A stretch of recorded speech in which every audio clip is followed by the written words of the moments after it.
Hey, J-Bone Nation! Shaming of Jay. He's not a dopey dumb bitch. He gets laid.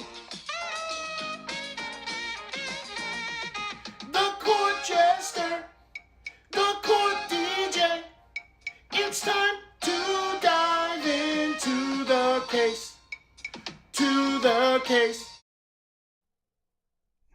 Good morning, guys. I hopped on a little bit early because I saw a feed go up, and I was worried we were going to miss something, but it's all right. It's on the seal now. But good news, both, clearly they should have done both Law and Crime and Court TV are covering this on their YouTube, so that is good news. But they haven't started yet, but they did show Hannah walking into court, so I can show you that. Whoa, nope. I can show you that. Hold on. Squad. Well, before I do, let me pause this. I'll keep an eye. But good morning, Blair on Kick. Sheila, Charlotte, Whatcha. Good morning, Shiraz. Sharn Davies. Oh, my Lanta. Flower Goddess with a $20 super chat. Start with a good cuss, Jay. Fuck yeah. Thank you, Flower Goddess. Thank you so much. What's up, Steve? What's up, Elizabeth L? Chloe and Sally. Groot. Donnie Boy. Daisy. Good morning, everyone. Thanks for being here. Linda's good afternoon in Scotland. Joanne. Julie.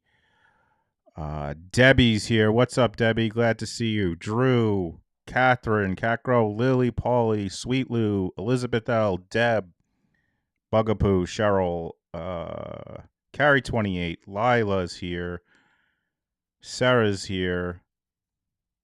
Good morning, everyone. Thanks for being here. Tia's here. Elizabeth Whitney is here. Elizabeth Betty C is here. Thanks for being here.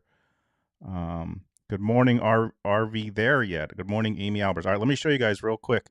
Amy's here. Her walking into court. So let's squidooshel over here.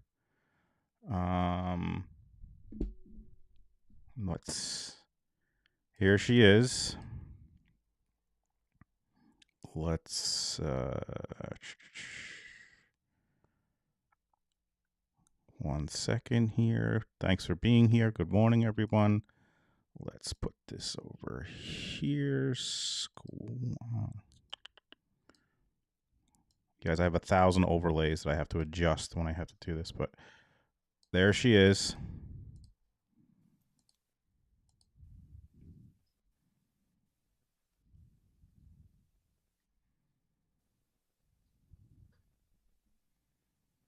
There's no sound, by the way. It's just...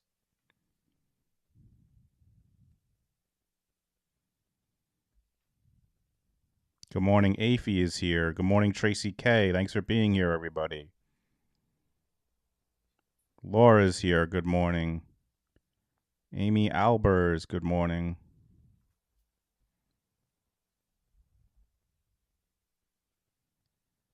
She's got her phone there. All right, let me just make sure I go live. We're not missing anything. Nope, there's the seal. So that's where we're at, folks. Just waiting to go live. Let's see if Law and Crime generally is better to cover on the tubes if you can watch. But they're not even live yet, so all right.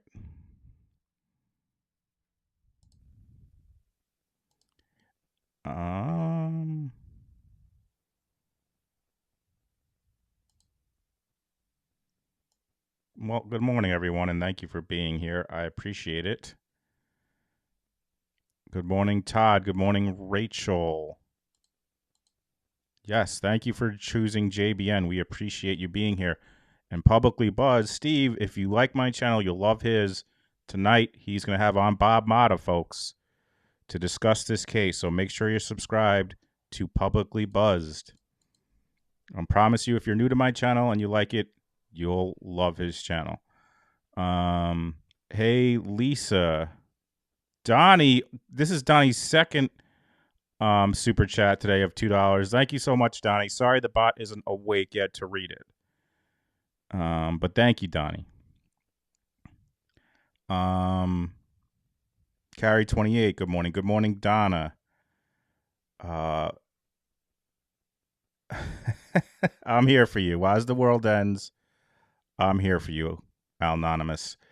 If you like the channel, please subscribe. If you're in like a true crime group or a Facebook group or a Twitter, share it out, folks. If you enjoy this and we want to grow this channel, want to try to do this full time if I can, for an extended period of time. We're on our way to 14K. Sarah, aspiring court reporter with a $5 super chat. Thank you so much, Sarah. Hey, Daniela V. Hey, Missy. Hello, Ali Marie. Thank you all for being here. Yeesh. And I curse a lot. That's true. By the way, if you missed, thank you, Charlotte. If you missed our stream last night, me, Shannon, Lisa Statman, Alina Burrows. First of all, I got to thank them again for coming on with us. The amount of information that they dropped in that stream is just amazing. So check it out. Last night we did a panel, and then a little behind the scenes of a content creator like myself. Now I'm like, how do I cut that out? Cut it in a way that's in different formats: TikTok, Instagram, YouTube, Shorts. How do I cut it in a way to make that they had so much information in that stream we had. They were so knowledgeable. They were so awesome. But I want to put it in a way that people like, because not everyone looks at live streams when they're over. So I want to make videos about it. But that's what's in my head. But then I'm like, then I got to stream the trial. It's like just all things I think about. Hey, Jonathan. Hey, Helen. What else was I going to say? Just thank Alina and Lisa for coming on. That was amazing.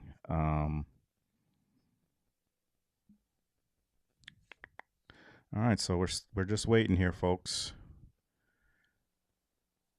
Good morning, Miko. Thank you, Miko. What's up, Wildfire? Hey, Lila. Joni B on the kick machine. Paulie 3 on the kick machine. Creative Mind says, first live here, a new subscriber, Jay, Cursey Words Rule. Thank you, Creative Minds. I appreciate it. And thanks for subscribing. Dizzy's here. Chloe and Sally are here. Thank you all for being here. I appreciate it very much. Oh, we got some movement. Hopefully we have good audio. We always, when we start a new trial, always questionable what the direction is going to be like with the audio and the video. So, we shall see. Thank you, Elizabeth L. Yes, it is. It takes a lot of time to make those videos. Like I made a funny one, like a joke about me not cursing anymore. That didn't take too long, but even that took like 30 minutes, 45 minutes. So it's like, I want to stream this trial, the full extent of this trial, but I also want to make content from it. That's what I'm doing. But thanks for being here, everyone. I appreciate it. Helen's here. I think I said Helen, but I'm not sure. By the way, just a heads up, folks. I know there might be a verdict in the Adam Montgomery trial. I'm not going to go to that. So there are, there's other people obviously covering that. But we appreciate you spending the time with us and being here this morning. So thank you. Thank you for being here, guys. And if you haven't hit that like button, if you could hit it, hit that subscribe button. What's up, Lisa? Helen is here for the hellos and the cursing. Fofa's here. Good morning. And we have someone I tweeted out. We have a JBN who's in the court, has been messaging me about what's going on.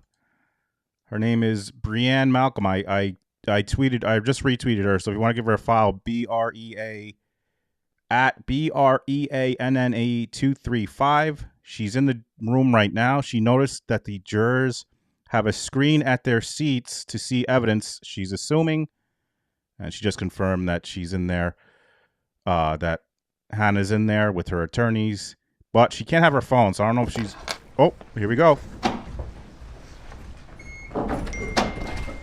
Miko, thank you so much for the super chat, Miko. You are awesome. Thank you. All right, we're just waiting on the jury. Waiting on the jury. Anything? On the record or off the record? No, we don't have anything, Your Honor. Mr. Baldwin and I were just discussing some exhibits. Okay, go ahead, keep discussing. Okay, well, I think we can just talk about the photos. Do we want to just admit them before the witness takes the witness stand, so that they're already in evidence? The ones that you showed. Correct. Okay. All right, and then you're going to give us a heads up on the ones that we don't want televised? Yes, and that will only be one video, Okay. and that will be from the first witness. Okay. So we'll give Court TV the heads up on that. On that. I already did. Oh, you did. Okay, Yeah. thank you so much. Yeah, of course. Good audio and good video so It's far, not my folks. chair. I'm having a This little is trouble. exciting. Good audio, good video. All right, let me just ask George, what's the status? S. George. Good morning, Sharn Davies. Not Cyan, Sharn, because she's from Wales. Good morning, Tennis Girl. Good morning, Tony. Knock on wood is And right. are we ready for the jury? Counsel? Yes, Sure. Yes, we are, Your Here Honor. we Okay. go, folks. You will bring the jury. At least this time, hopefully, we'll have an opening statement.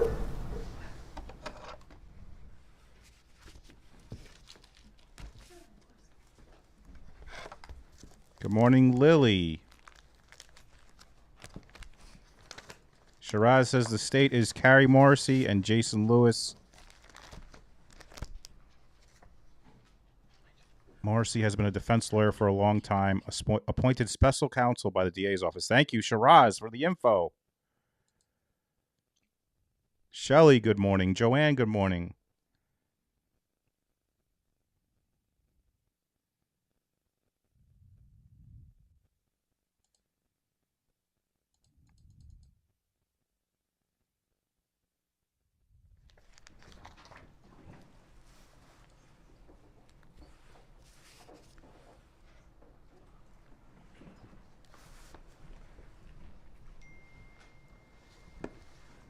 Yeah, that is Judge Newman. We use it when we watch trials because we love Judge Newman. You will bring the jury. For those that are new to the stream, and if you are new to the stream, thank you for being here. Say hi. You won't find a nicer chat, in my opinion. We have just some of the best people, smart, funny, kind. Thanks for being here. Thank you. Amy says, your live stream last night made me excited to watch this trial. It was so good. Thank you so much. What's up, Mia? What's up, Brooklyn? What's up, Jess? Yeah, you may notice if you are new to the channel, I do it a little different. I have some like sound bites. I have the chat on the screen. I say the cursey words. So I know you have other places you could watch this, and we appreciate you spending the time with us. Thank you, as always, for the mods for all you do. Oh, we got a sidebar, folks. If you're new to the channel, we do shots during the sidebar. Coffee, water, marijuana, alcohol, whatever you like.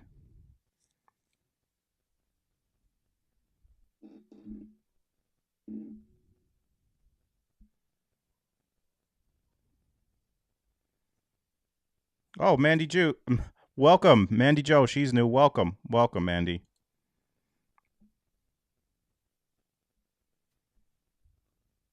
Yes, not for the defendants, only for us watching the trial. CH, what's up, CH? What's up, Christy G? What's up, Kelly Bowbelly? Good morning, everyone. Thanks for being here. Just about to start. Deborina.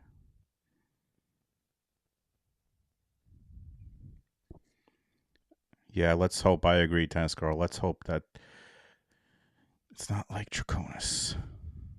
Leah Cup, good to see you. What's up, Leah?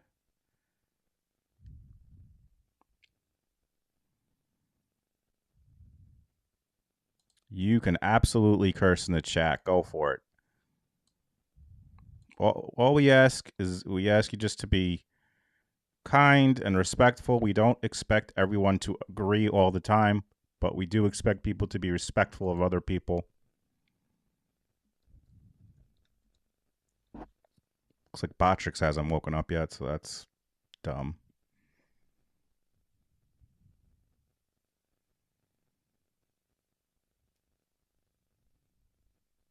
Man, she's got to be nervous as hell, huh?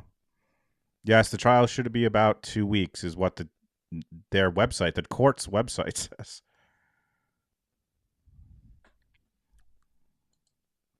It's a good rule. Elizabeth L's rule is don't be a dick. That's correct.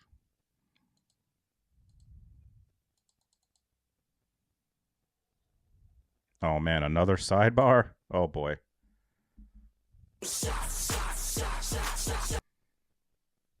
Two sidebars. That's... We haven't even started yet.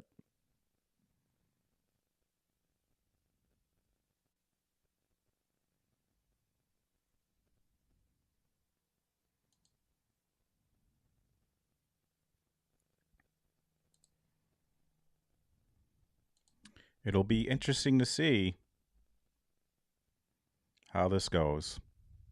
Who will get called? Waterbear says, my rule is don't say something you'd be unwilling to say to someone in person. That's a good rule.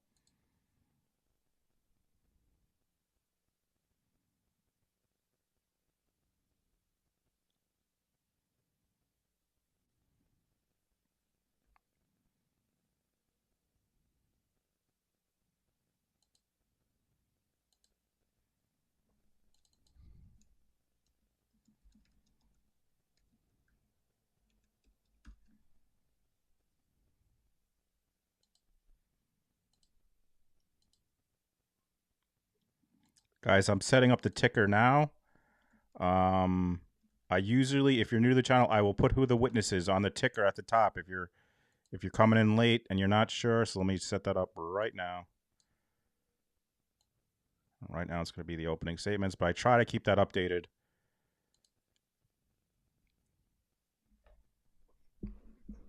Good morning, Moonfox Studios. Thanks for being here. Good morning, Irene. We encourage it, Moonfox. We even have a little emoji that we use for the marijuana. I tried a bong one, but YouTube said no, so we have one. This trial might last 2 weeks, they say. 2 weeks was what the court's website says. Whether that's correct, we shall see. KTG, what's up? Thanks for being here. Rocky Rabbit, welcome to the Bows. Oh, Botrix looks like it's awake. The fuck with you, buddy. Thank you so much, Rocky Rabbit. Welcome, Capri Sun's in the chat. Folks, oh, I just got 3 coffees from Renee. Good morning, everyone. Hey, Jay, thought you may need some coffee after that excellent live last night. I learned so much. Fantastic. Renee S., thank you so much. I really appreciate that.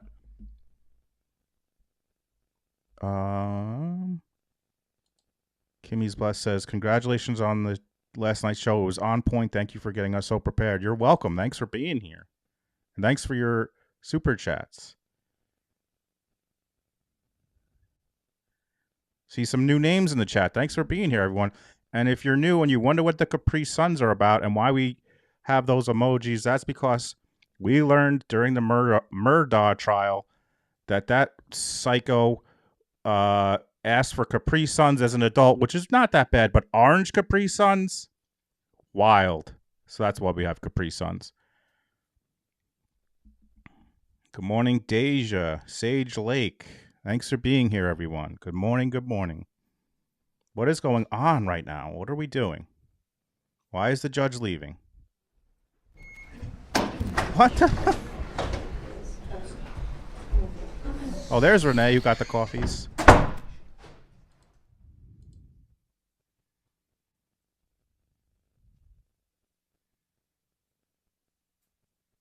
Wildfire says, loved last night so much, and I went back and saw your other videos until midnight. Thank you so much. All the views help. Views, likes, and shares. They all help, so thank you. Hey, Arthur Butler, good to see you. I wonder if my person in the court, let me see if they know.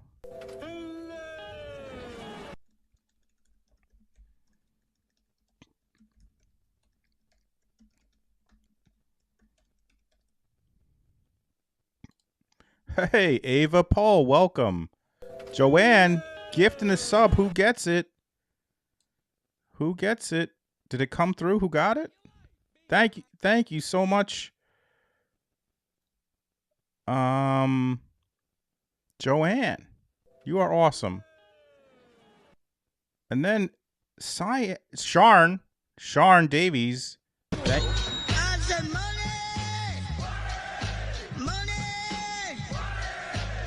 That's for making the effort, Jay. Have a coffee on me, haha. Thank you so much, Sharn.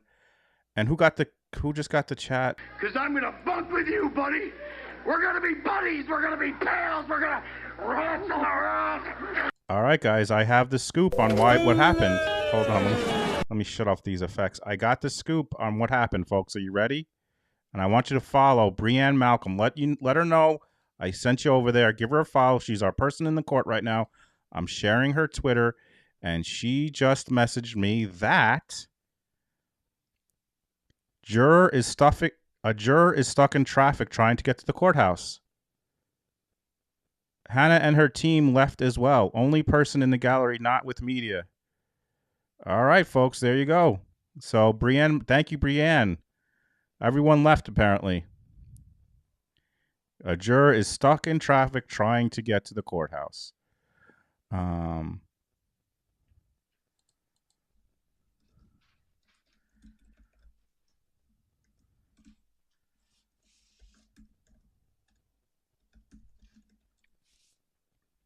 All right, let's see what's going on here. I'm paying attention to Brianne, who's in the courtroom.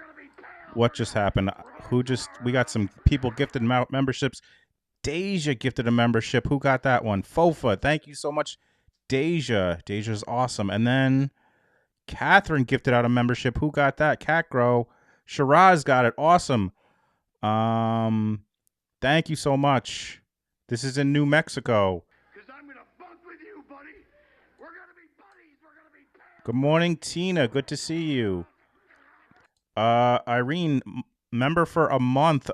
Super Bowl member for a month. Awesome show last night. Thank you, Irene, and thank you for being a member. You are awesome.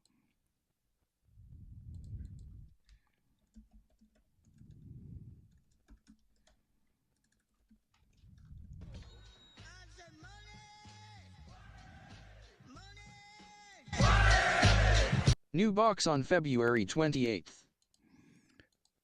Thank you, Sage Lake. Donnie, thank you for the super chat. New box. If you guys haven't been here, my boy Donnie sends me and Shannon boxes to our P.O. box, and they're always an epic event. So February 28th, look out.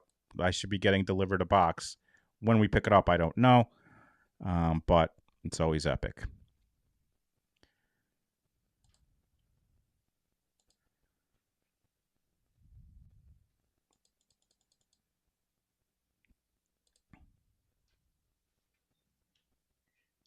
Lisa asks if I got your email about the sticker you want. I think all this. Let me see. When did you send it to me, Lisa? Hi, Sherry. If you sent me an email recently, I sent it to my mom, and she should have mailed it out. I'll have to check.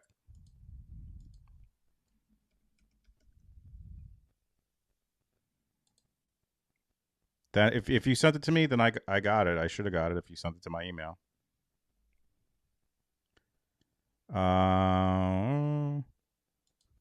Sharn, thank you so much.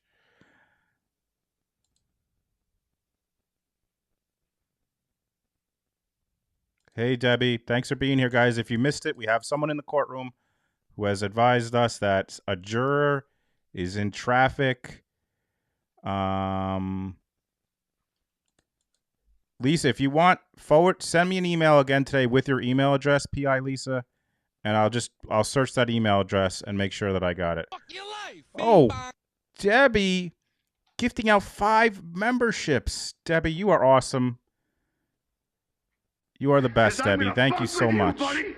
We're gonna be buddies. We're gonna be pals. We're gonna wrestle around. Capri Sun's in the chat. Lisa got one. Moonfox Studios got one. Ava got one. Creative Minds got one. And Sherry got one. Debbie, thank you so much. And if you're on the replay crew and you're like, why does he say hi to everybody? Why is he announcing all this stuff? I'm not interrupting court right now. This is live. I'm waiting for the court to start. Once the court starts, I generally shut my face and we listen to the testimony and then we talk about it at the break. So if you're on the replay and you're like, this whole time he just is saying people's names and thanking people, I don't know. Fuck off. I'm not stopping the testimony here.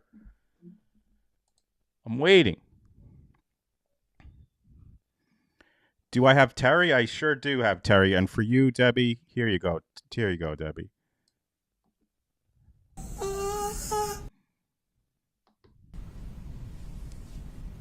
Terry. What's up, MJ?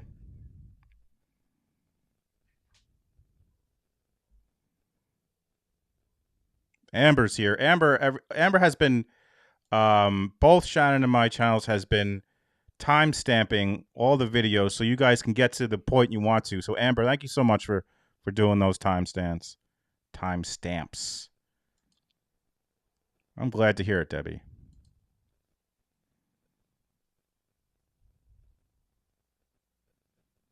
Yeah, sometimes I have rants also if you're new to the channel. Sometimes I rant about things, so just be a heads up. On BBC, they said the juror has been in an accident. You've got to be flipping kidding me. Let me see if...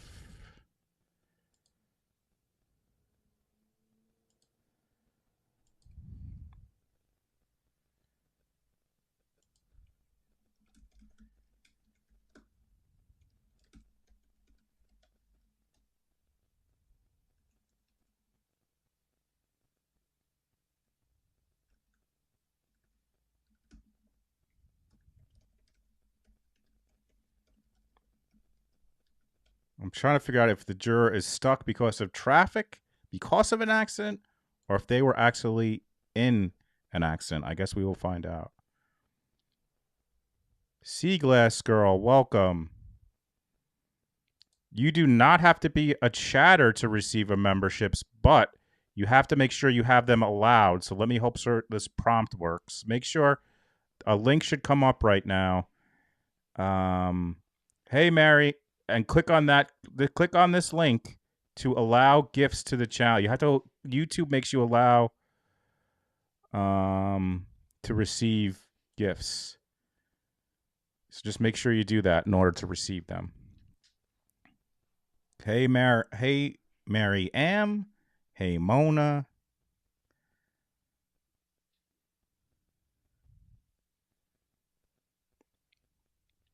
Hey, Future. Hope I didn't miss anyone. Try not to miss, folks. Hey, Kara Leslie, welcome.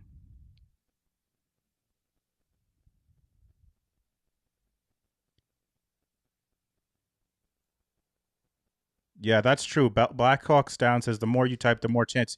I think they do try to give it to the most active people in the chat, but you don't necessarily have to chat to receive them. But good point, Blackhawks Down. Good. So there you go, Anonymous. Now you have a chance if someone gives out a membership to get one.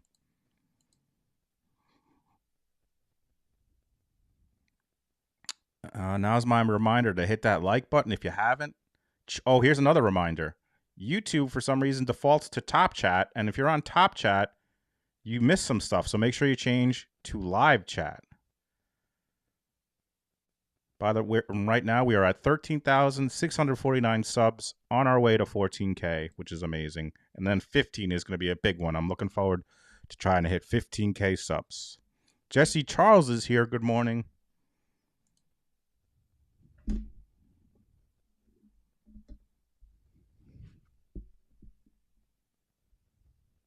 By the way, folks, I'll share my link tree here. I am on Twitter. I am on Facebook. I am on TikTok.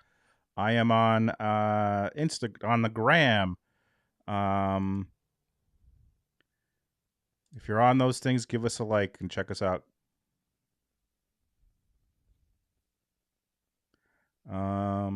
Mary C, what's up, Mary C? Brienne just said Hannah is back in the courtroom with her team now. So maybe there's some movement.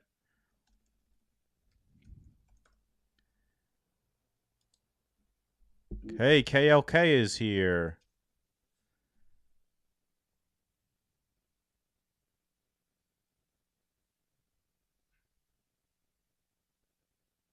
Jen, we'll be thinking about you.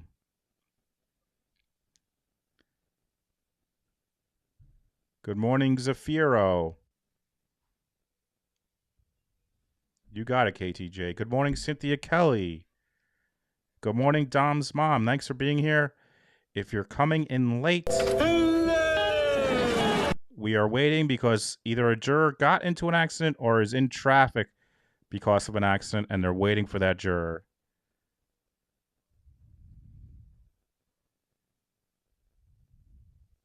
Renee says, posted your live to my Twitter page. Thank you so much, Renee.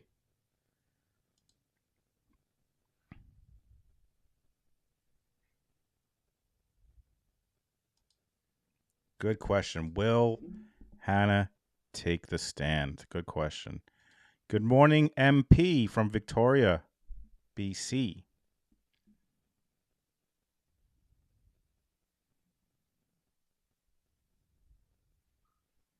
I blew it, Dom's mom. Dom's mom thought I was stopping saying hi to us. I failed. I'm the worst. I'm the worst.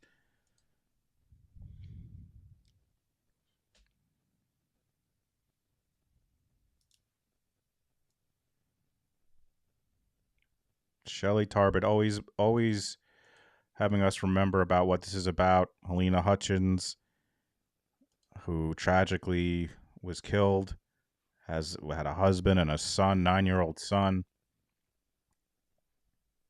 Just awful.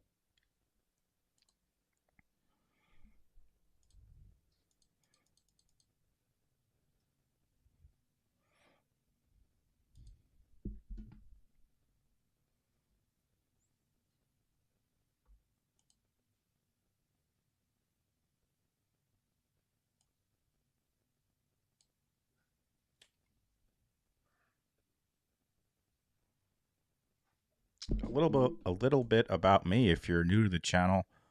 I quit my job of 18 years as an insurance adjuster for a car insurance company, Geico. I was there and I was at Liberty Mutual and I hated it. My life. I was the person that would get a claim to me and that was in a lawsuit, and I would have to review the injuries, make an offer.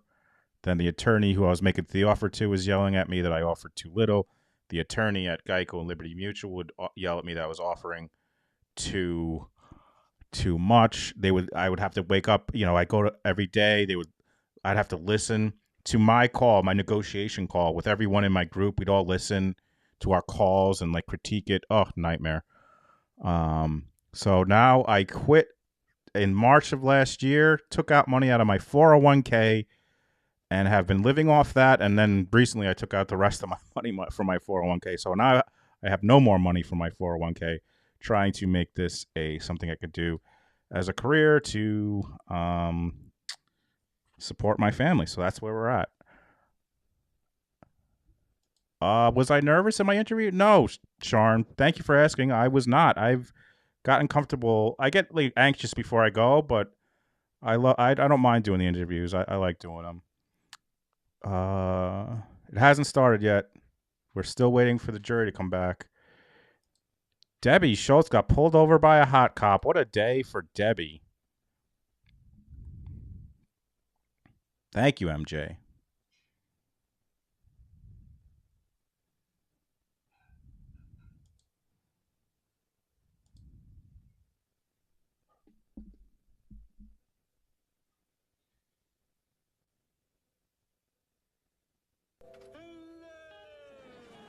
I told this story before. I was in corporate America, and I was at Geico, and we had like 3,000 people in our building, and everyone would leave. We had a 4:30 was the time to leave, and everyone would leave at the same time. So after being a shitty day, you'd have to wait for like 10 minutes to get out of the parking lot because so many people were leaving at the same time. So what I would do is I would leave like 2 minutes early so I could beat it. And then not my supervisor, another supervisor was watching me and ratted me out to our supervisor, like he's leaving 2 minutes early. And then they took me into their room to talk to me about it. And I'm like, all right, I tell you what, I'm going to use 2 minutes of vacation time every day for the rest of the year. Like, I'm just not going to use a day. I'm going to use 2 minutes of my vacation time every day for the rest of the year. And then they're like, oh, you can't do that. I'm like, well, what do you want me to do? And they're like, well, what do you have to go? I'm like, they're like, do you have to get to childcare? I'm like, yeah, which I kind of did, but didn't. And they're like, fine, you can leave 15 minutes early every day. So anyway, that's, if you've ever seen Office Space, that movie is so on point on how what of a nightmare it is working in corporate America. Where do I get my jingles from? That is from Beetlejuice. Thanks a lot, man. Who is from the Howard Stern show. He's like a whack packer.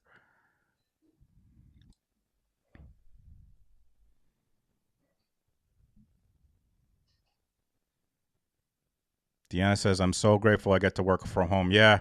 Once COVID hit, that was, that was nice when I could start working from home, because before that, Geico would never let you work at home.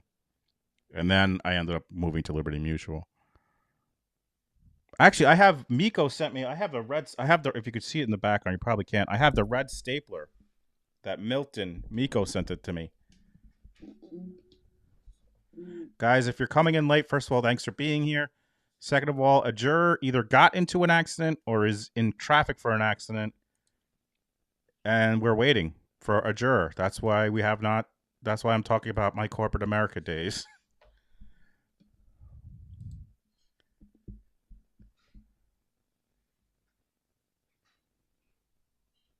Brady Starr is here. What's up, Brady? You're not late. Don't worry, guys. Don't worry. You have not missed anything. A juror is late, and now we're waiting.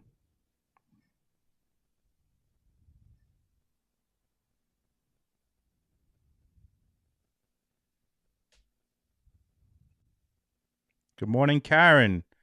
Good to see you. Thanks for being here.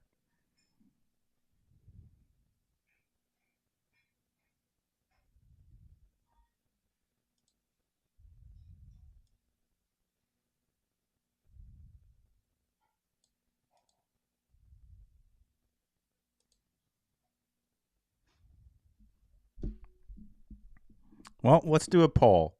What's up, Christy Marie? Thanks for being here. We could do a poll. Let's do a poll. Start a poll. Do you think Hannah will testify in this trial? My vote would be no, but let's see what you guys think. Oh my God, I'm on top chat. I didn't change to live chat. I might be missing some of the chats.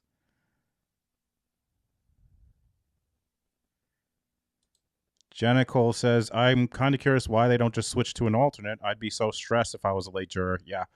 I am, Jenna Cole, I'm one of those people that's annoyingly early to everything. Pokemon is here. Good morning, Pokemon. Why no? Because generally defendants don't testify. I don't know. I feel like there's some stuff that might come out. I feel like a seasoned prosecutor will probably do well with her if she's young, she's nervous. I don't know. I just don't think she will testify. But ultimately, it's up to the clients.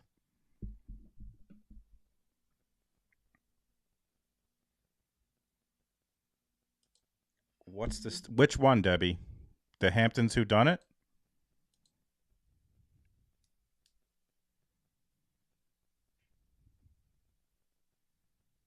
Alec sure did, and to his detriment. What a dope that idiot.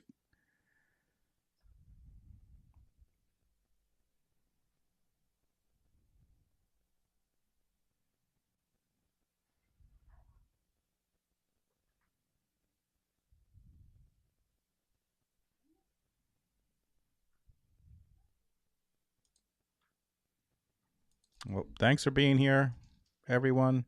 Again, just waiting for the jury to get there, apparently. Or one juror, that is.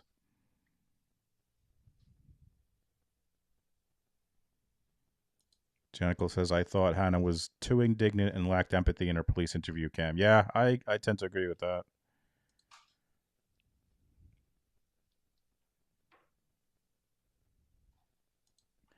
Agree with KTG. After hearing there were 6 live rounds on the set, I'm thinking Hannah fucked up big time. Agree.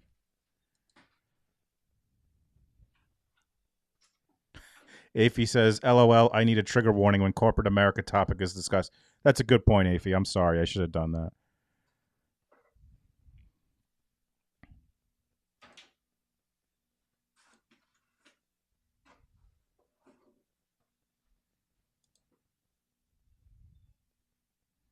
Oh, guys, check out. I should have shared this before. My mom made these for me.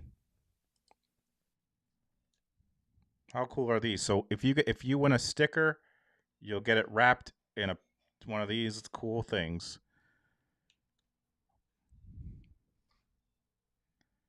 Why don't I do a sticker contest while we're waiting here? I got my new stickers. I don't know where I put them. Babe, do you know where they are? My new stickers. So I could show the folks.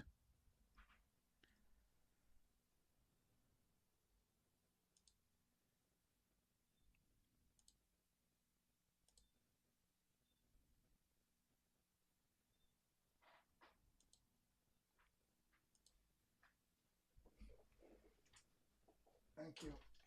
This is our designed logo that Stevie Irwin designed. I'll show you guys. And we'll do a contest. So let's...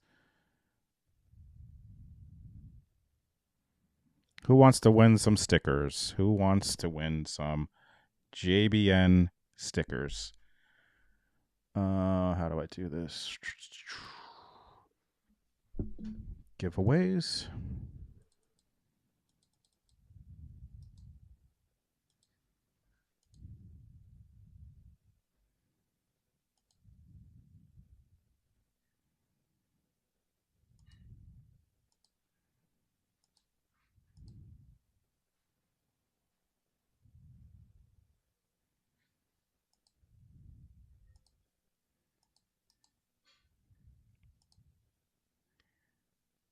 All right. Type JBN in the chat. Just JBN. If you're on Kick or YouTube, it'll work for both. Just JBN, nothing else. Type JBN in the chat.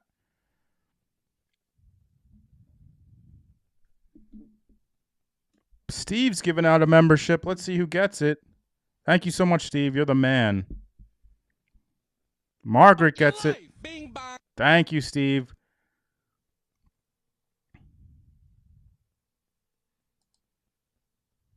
Because I'm going to bunk with you, buddy.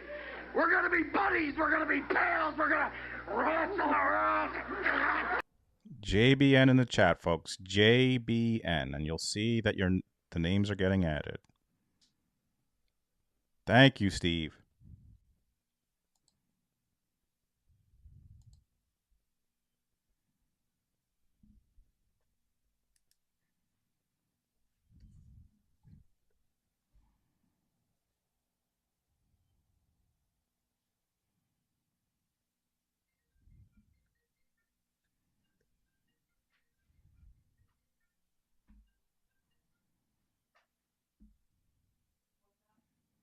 Sharn says, if I win, I will donate as I'm in the UK. No, you don't have to. I can mail to the UK. Don't you worry. What's up, Jan? I have done it before, and I'll do it again. JBN in the chat. All right. I'm going to give a couple more seconds. Just the letters J, B, and N. Make sure we're not missing anything. All right, here we go.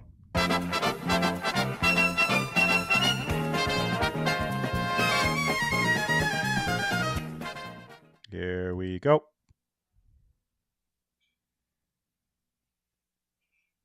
Mary C. Congratulations, Mary C. Email theshamingofjay@gmail.com with your address, and I will mail you out this sticker. Let's do another one, folks. Let's do one more.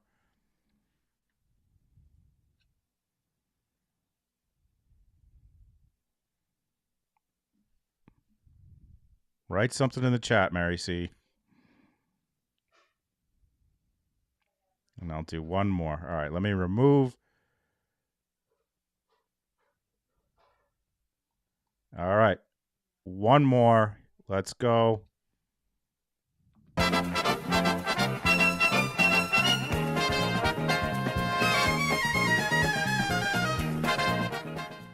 Tony Bailey. Congratulations, Tony Bailey. All right, Tony Bailey and Mary C will be getting these new JBN stickers. Congratulations. Thank you, everyone. Thank you. Thank you.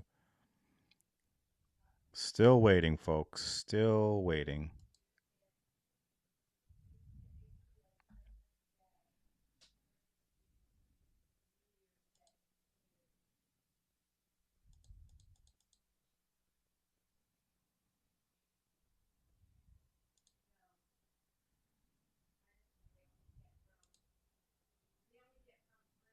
If you're new to the channel, I do these pretty regularly, so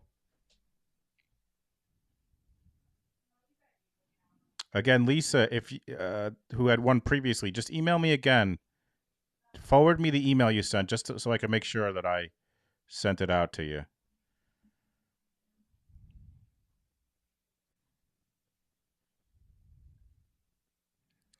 Hey, Lily Flores, good to see you.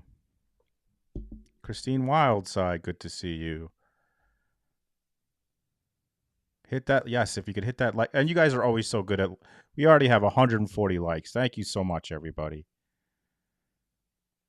Hi, Drenda, good to see you. My email is theshamingofjay@gmail.com. So I didn't get it if you forwarded it to me just recently. Theshamingofjay@gmail.com.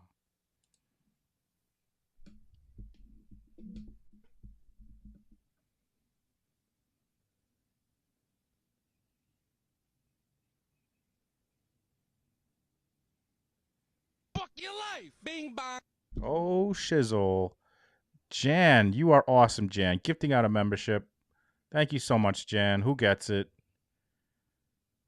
Who gets it? Drenda gets it. Thank you so much, Jan. You, buddy. You are We're awesome. gonna be buddies. We're gonna be pals. We're gonna wrestle around. Capri Suns in the chat to our new member. Thank you so much, Jan.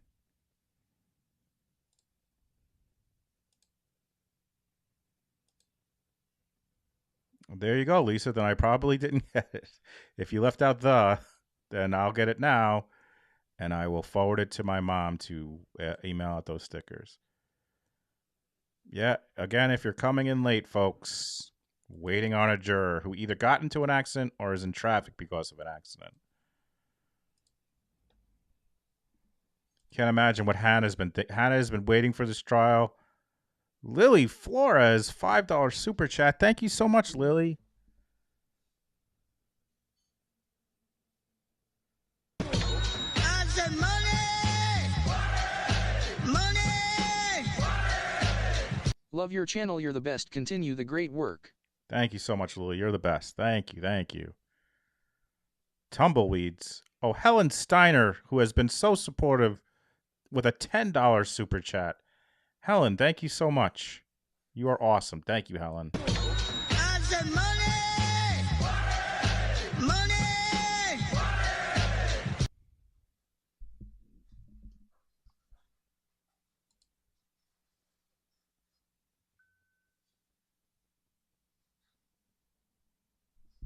Oh, yeah.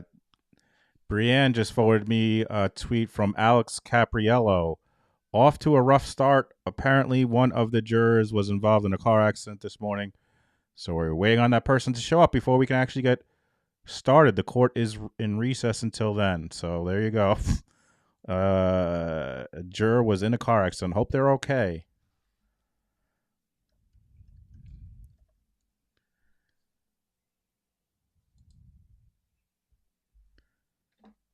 Oh.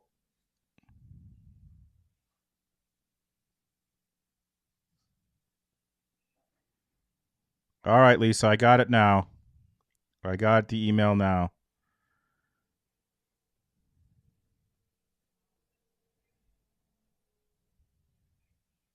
Donnie with $2. Wait till the robot reads these emojis. It's going to be funny.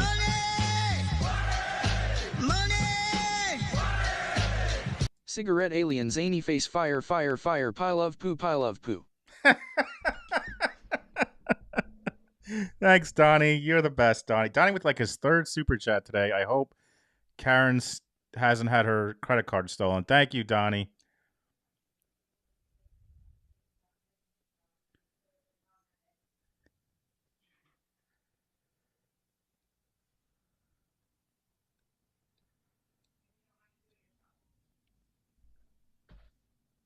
Fourth one. Thank you, Donnie.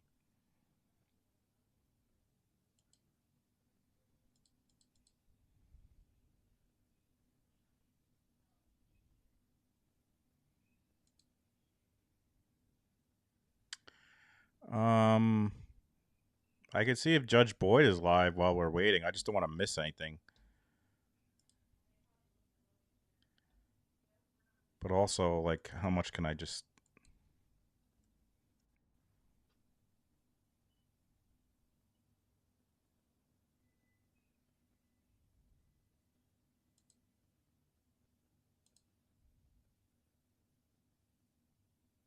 Make sure you get that.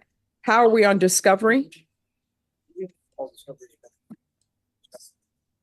All right. Could I have a 30-day reset, please? Guys, I'm going to keep the... It's the permit that is going to expire, not the visa. Right. Okay. Guys, I'm going to keep the feed up, but just if it goes live, just let me know. We are waiting, folks. If you're coming in late, a juror got into a car accident, and we're waiting for the trial to start. If you don't know, this is Judge Stephanie Boyd. We love her. She came on an interview with me and Shannon, Women Who Rock. She's amazing. For that reason, I need you to talk to an immigration attorney, and the court's going to give you. All right. We're going to be back on March 28th. Again, before you leave, speak with them to see if Mac can have an immigration attorney appointed for him. If not, it will be Teresa Coase-Davila. Great, thank you, Your Honor. All right. Thank you. Do you have any questions?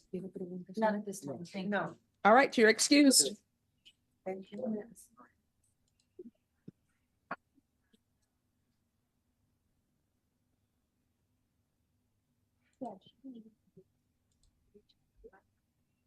Mayville.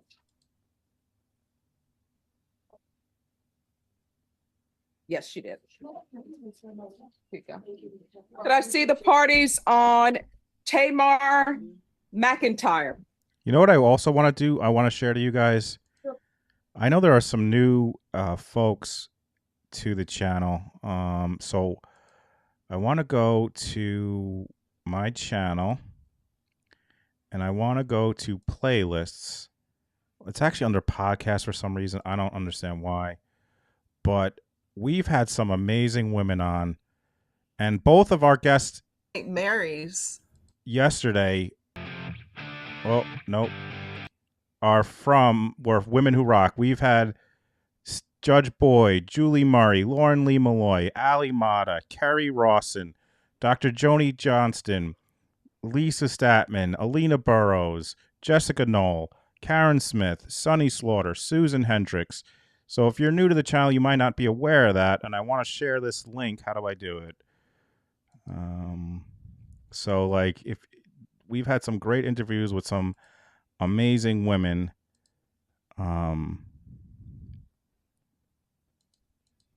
If you're new to the channel, you may not be aware of. Specifically, Alina and Lisa and Lisa's wife, Karen Smith, who was... All right, we're still waiting here.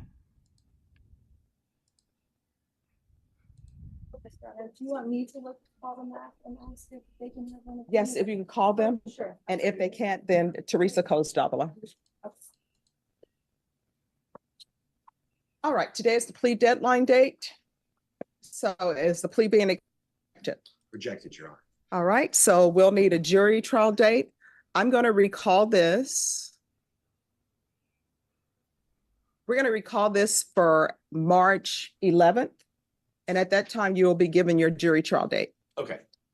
That'll work, Your Honor. All right, so if you all can make sure you confer off docket to see what's a good date that works for everybody's schedule. I don't do special settings in this court, but I will take in consideration the fact that it's a date that you all have decided on. That'd be great. We will confirm. Whoa. All right. Brienne, our boots on the ground just messaged me that the judge is back. So I think any second, I guess, hopefully any second now, we shall see. All right. If there's nothing else, then you all excuse. Thank you, Judge. Take care. Thank you.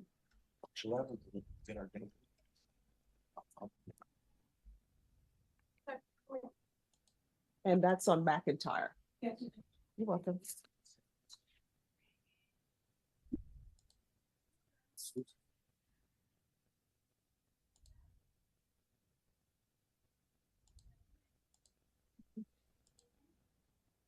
Brienne does rock. Give her a follow on the Twitter machine if you're on there. I'll share her link again.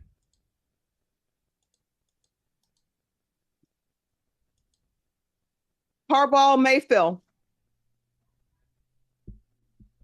Who are the parties on Carball Mayfield? Move with the purpose. I know no other way to move, Judge. Okay. Move All right. with Court the is purpose. calling 2018 CR 116. I don't think we've ever heard her say that before, or maybe I haven't, or maybe she has and I missed it. Defense Attorney Meow's here. What's up? Mia's here. 7-1, State of Texas versus Carvel Mayfield. Can I have parties announced for the record for the state? Jason Garahan, Your Honor. Defense, Ted Wood for Mr. Mayfield. are you Mr. Mayfield? Are you Mr. Mayfield? Yes. Going to show you what's entitled Motion to Enter Adjudication of Guilt. Oh, I hear it. I hear it, folks. Here we go. There's one. Let's just go, Faith or George, just walk around the other side, take that red chair, put it over here. Okay, so you want me to sit over here at that black chair, or do you want me to sit next to the jurors? I want you to sit next to the jurors over here. Over here, right? Okay. Yeah. Yes.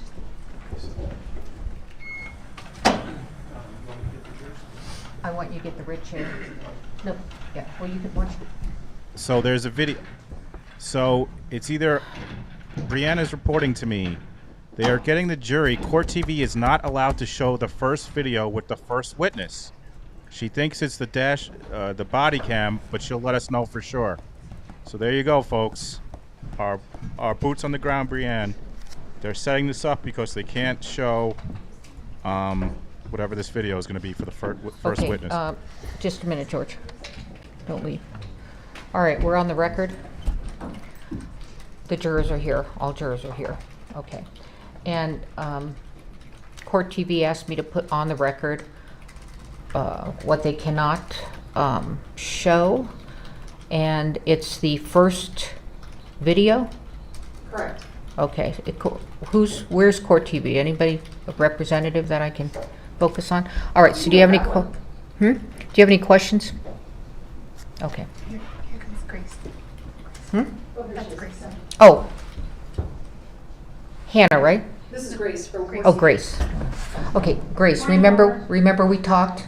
Yes. Okay, so this is one of those videos that we don't want to show. So it's going to be her first witness, and it'll be the first exhibit. First exhibit, first witness. That's why we have multiple cameras, so we'll show anything but that video. And not the jurors. Not the jurors. Okay. Yeah. All right. Okay, so we're going to call in the jurors.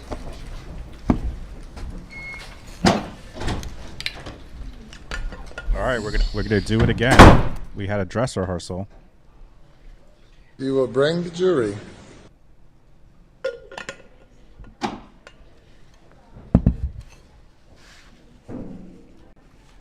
I can't imagine there's not going to be any openings. We're not going to go straight to the witness, are we? That can't be, can it? Again, no openings? That can't be, can it? That will be shocking to me if we have another trial with no openings. Maybe they're just setting it up, but maybe not.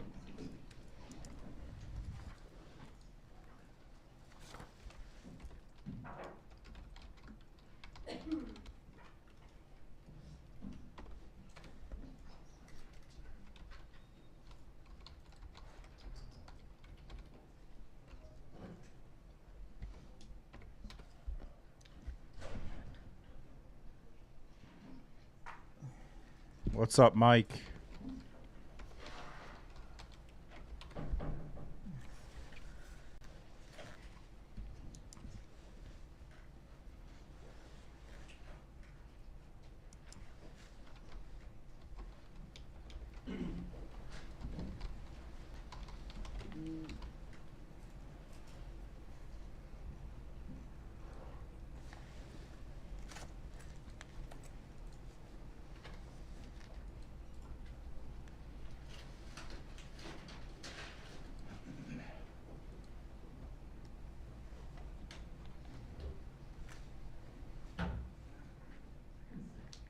So far, good audio, good video. So at least we got that so far.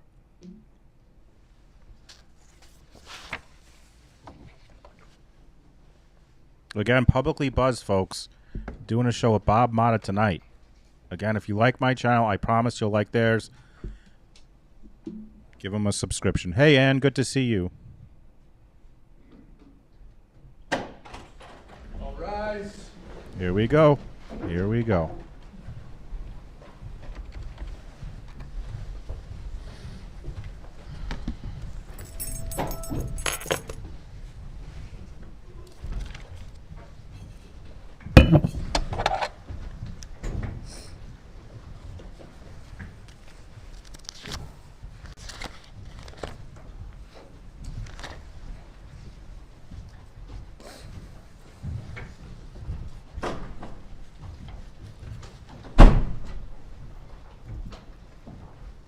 All right, you may be seated.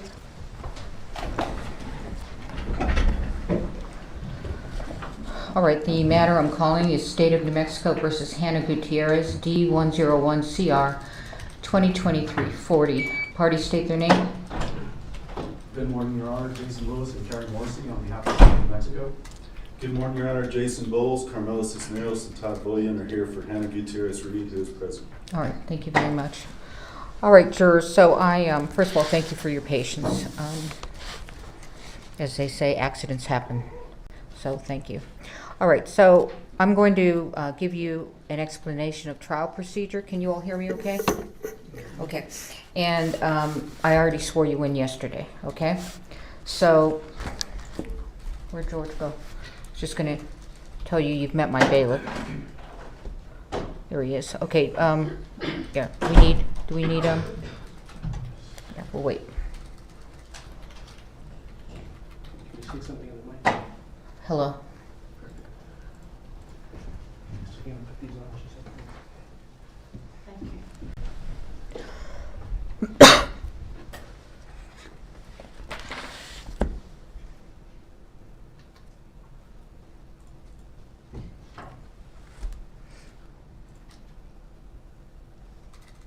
You ready? Yes. Okay.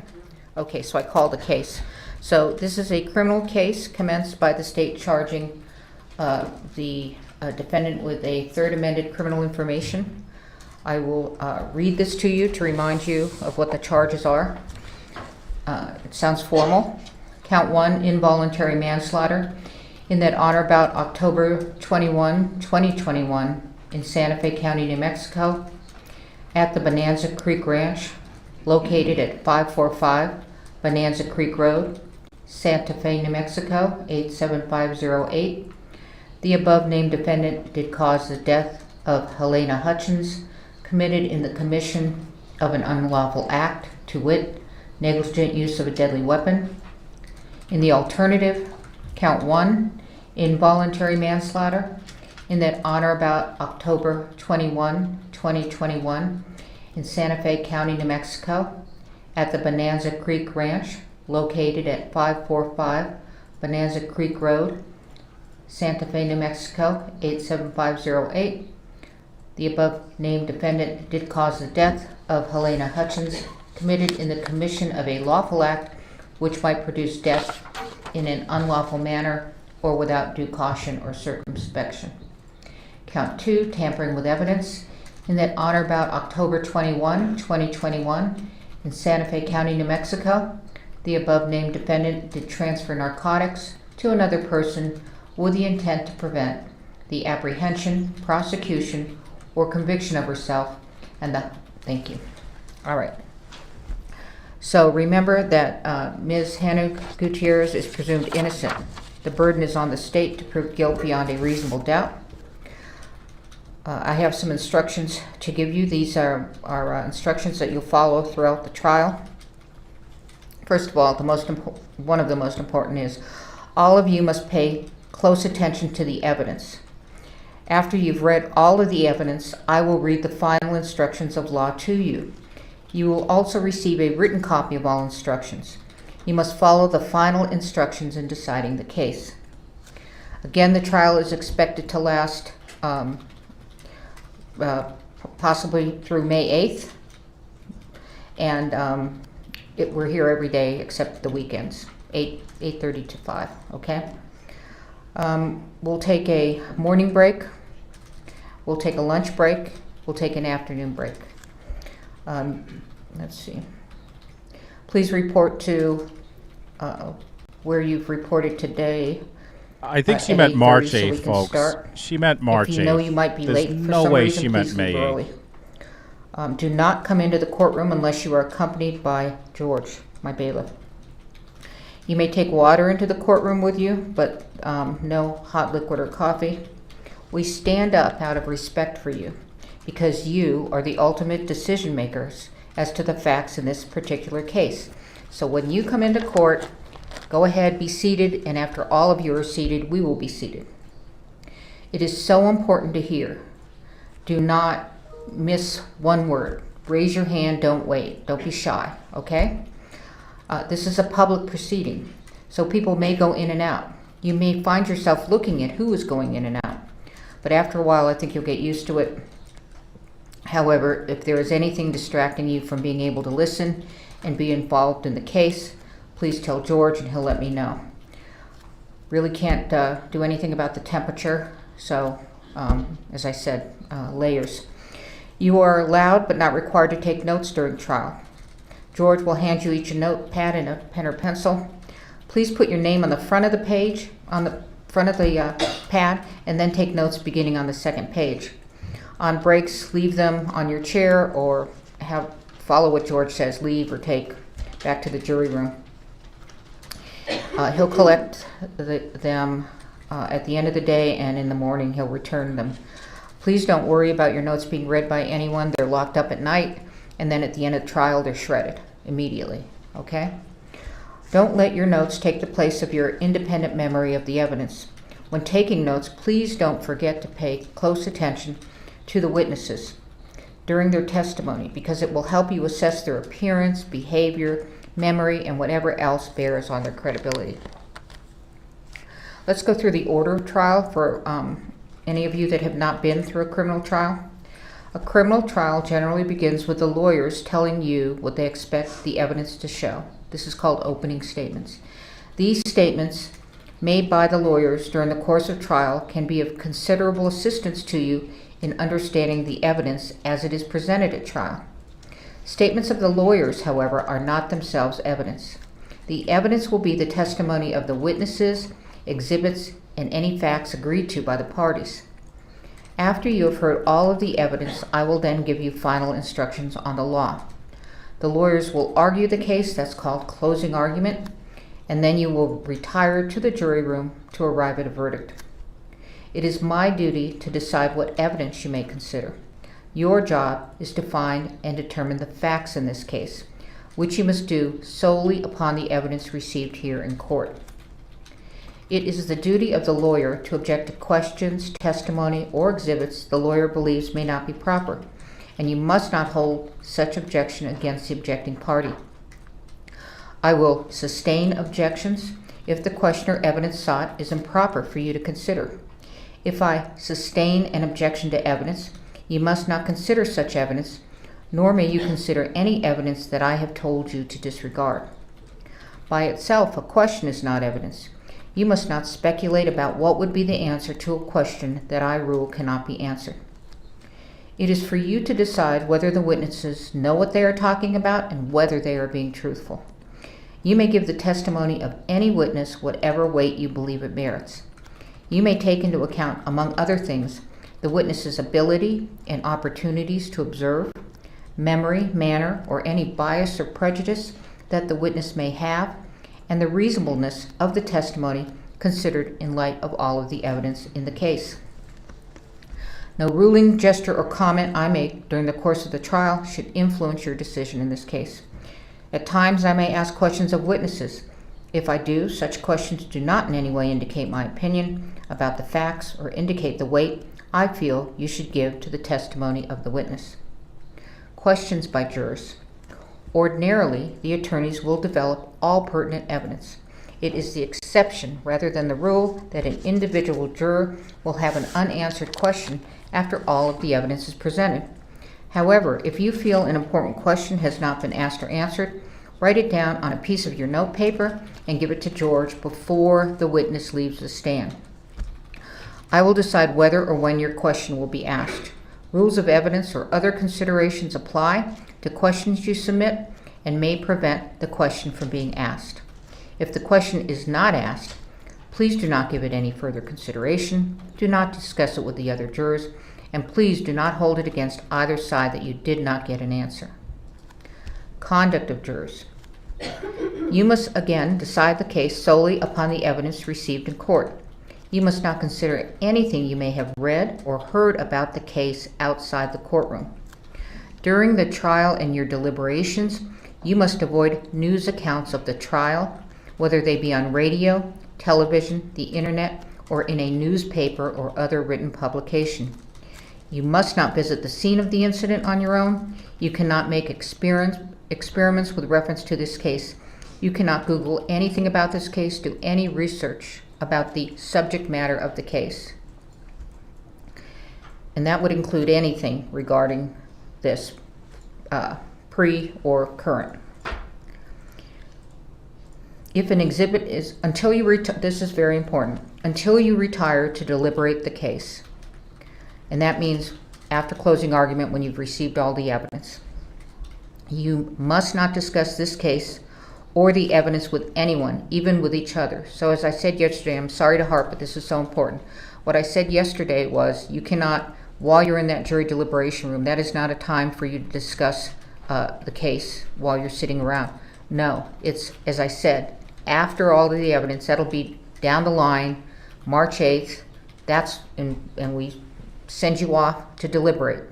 That's when you can discuss the case, when you're in deliberations, okay? Let's see. If an exhibit is admitted in evidence, you should examine it yourself and not talk about it with other jurors until you retire to deliberate. It is important that you keep an open mind and not decide any part of the case until the entire case has been completed and submitted to you. Your special responsibility as jurors demands that throughout this trial, you exercise your judgment impartially and without regard to any sympathy, bias, or prejudice. To minimize the risk of accidentally overhearing something that is not evidence in this case, please continue to wear the jurors' badges while in and around the courthouse. If someone happens to discuss the case in your presence, report that fact to George immediately. Although it is natural to visit with people you meet, please do not talk with any of the attorneys, parties, witnesses, or spectators either in or out of the courtroom. If you meet in the hallways or elevators or elsewhere, there is nothing wrong with saying a good morning or a good afternoon, but your conversation should end there. If the attorneys, parties, and witnesses do not greet you outside of the courtroom or avoid riding in the same elevator with you, they are not being rude. They are just carefully observing this rule, and they definitely wanted me to tell you that so that you don't think they're being rude. Okay? All right, so we'll do the exclusion rule. Yes, Your Honor. All right, and we will begin the evidence. Not the evidence. Can we approach just Yes. about the rule of exclusion? Oh man, seriously already? This is, I feel like there's going to be a lot of sidebars, folks. Thanks for being here, everybody. Ava says, we do not have jury trials in the Netherlands, so this is interesting to me. Well, I'm glad you're here. Thanks for watching with us all the way from the Netherlands. That's awesome. Good morning, Snoop Catty Cat. No, if you are late, folks, you're not actually late because a juror got into an accident or was in traffic because of an accident. They just read the instructions and now hopefully our opening statements. I don't think they're going directly to a witness, but we shall see.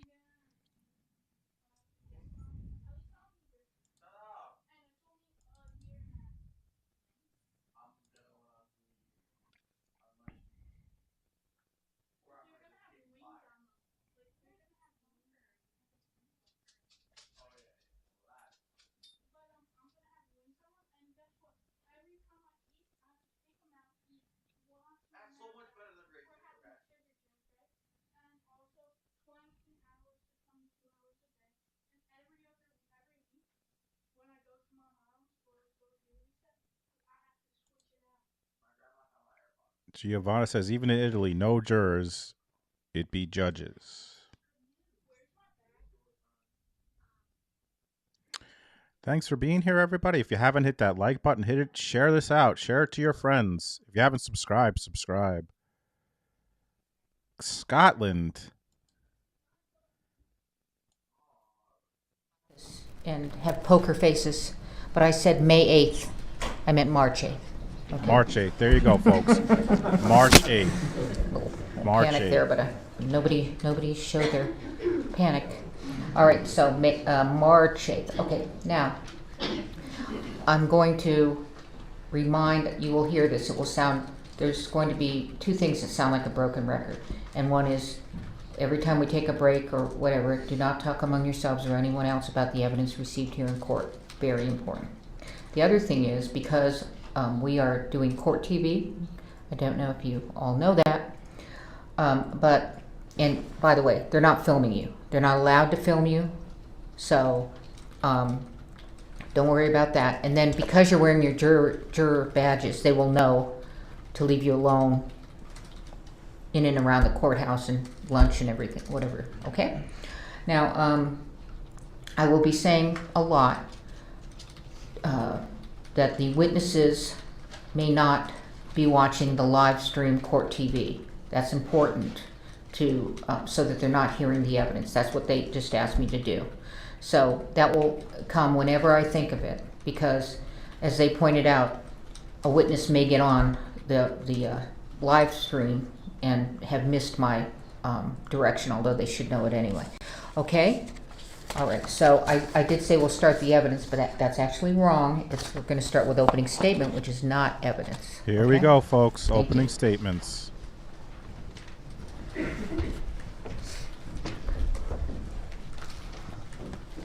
morning, ladies and gentlemen, Your Honor, counselors. My name is Jason Lewis, and I know that we were introduced briefly yesterday during the jury selection process. I wanted to introduce myself again. My co-counsel is Carrie Morrissey, who most of you spoke to, at least in some, to some degree yesterday. Also at counsel table is Shad Bowe. He is our IT specialist. Bowe? Corporal Alexander Hancock. We have a she Bowe? is what's called our case agent, and she is a witness who you will be hearing from later, maybe later today, if not certainly by tomorrow. As the judge mentioned earlier, it is Ms. Morrissey's and mine responsibility to prove to your all satisfaction that Ms. Gutierrez committed the two crimes with which she's been charged beyond a reasonable doubt. The two crimes she's been charged with are involuntary manslaughter and tampering with evidence. This morning, I hope to give you a roadmap of what we intend to introduce throughout the trial. And although the statements that I'm making this morning aren't evidence and you can't consider what I'm saying for purposes of your deliberations, I hope to give you a preview of what the evidence is about, what witnesses you're going to be hearing from, and again, kind of highlight some of the key pieces of evidence that we think we're going to be showing you throughout the trial. But most importantly, what we want to do is give you the information that you need to answer two key questions. The first being, what are the events that happened on the set of Rust that led to the death of Halyna Hutchins? And the second question is, how did live ammunition end up on the set of the movie? As to both questions, we believe that it was the negligent acts and failures of the defendant, Ms. Gutierrez, that resulted in both the acts that contributed to Ms. Hutchins' death and to the live rounds being brought onto the set. A bit later on, I'm going to explain to you exactly how we believe that happened. Give me just a minute. He seems a little nervous to me.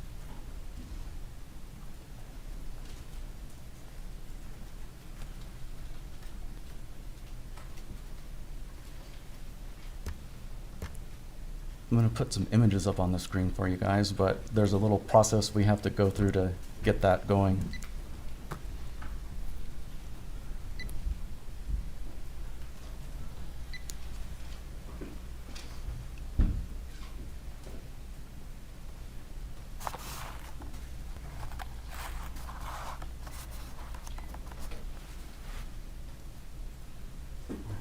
Thank you. Ladies and gentlemen, this is Halyna Hutchins. This is the victim in the case that we're here to deal with this morning. Ms. Hutchins was born in Ukraine on April 9th, 1979. She was married, her husband's name is Matthew, and she has one son who was 9 years old at the time of her death. As a child, Ms. Hutchins lived on a Russian military base located in the Arctic. She took an early and keen interest in film and journalism. She studied both economics and journalism at the Kiev National University, where she received a degree in international journalism. Ms. Hutchins met her husband Matthew when she was working in the United States in Los Angeles, California. They hit it off so well that they eventually got married. And when Ms. Hutchins moved and immigrated into the United States, she continued her education and she eventually earned a master's degree in 2015 from the American Film Institute Conservatory.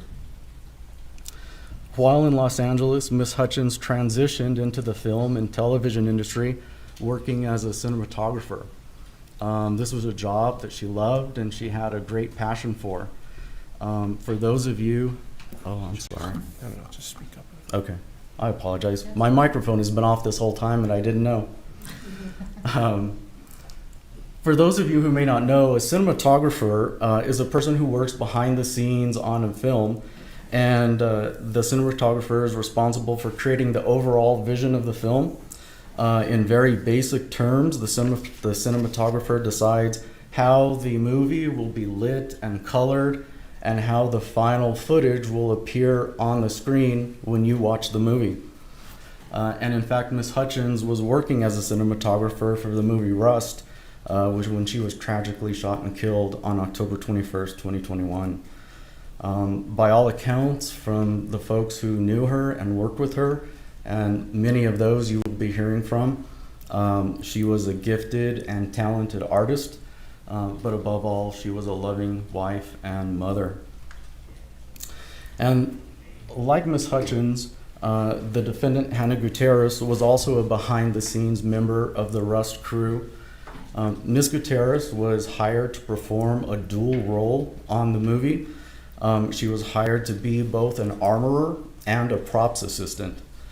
As a props assistant, it was Ms. Gutierrez's primary duty to essentially go out and source and bring back to the film set everything that the actors need to touch as part of making the movie. So for example, if they're doing a kitchen scene, then Ms. Gutierrez would have gone out, purchased plates, cups, glasses, forks, all of that sort of stuff, and then those would have been incorporated into the set. Ms. Gutierrez's other role was as the movie's armorer, and it's that role that really has brought us here today. The armorer has a few key responsibilities.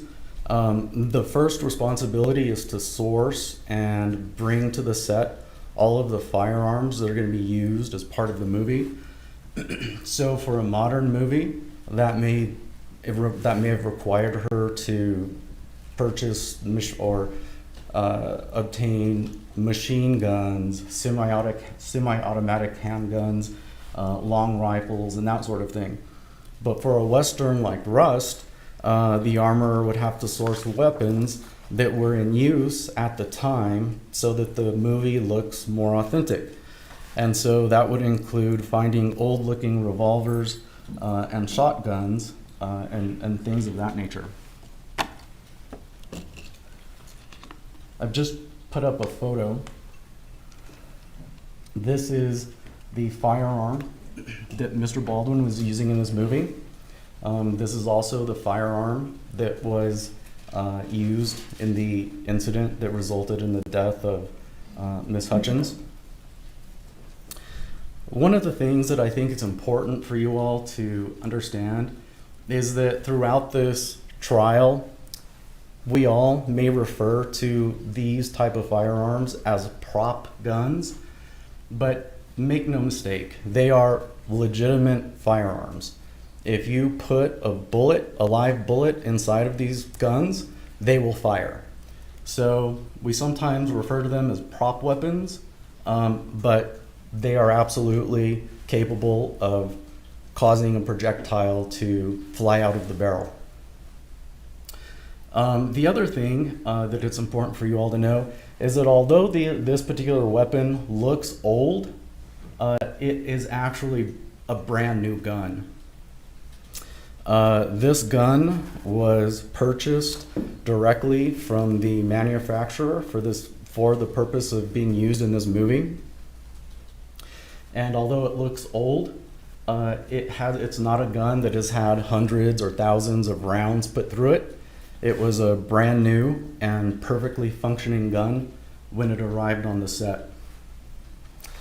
The second thing that the armorer is responsible for is sourcing and purchasing blank and dummy ammunition. You're going to be hearing a lot throughout this trial about the differences between live ammunition, blank ammunition, dummy ammunition. So I'm just going to kind of give you a 10,000-foot overview of what this stuff is. The image that's on your screen right now is what's called a blank round. A blank round is actually pretty easy to distinguish because it has that crimped end where normally a bullet would be.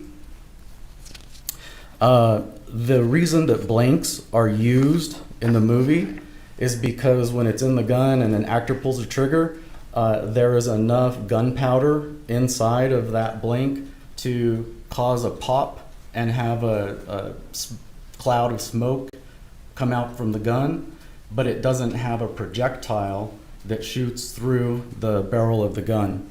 So these are a type of round that is used frequently on the movie sets, especially whenever they want to make it look like the actor is actually firing a weapon. The second type of round that is used on the sets are what's called dummy rounds.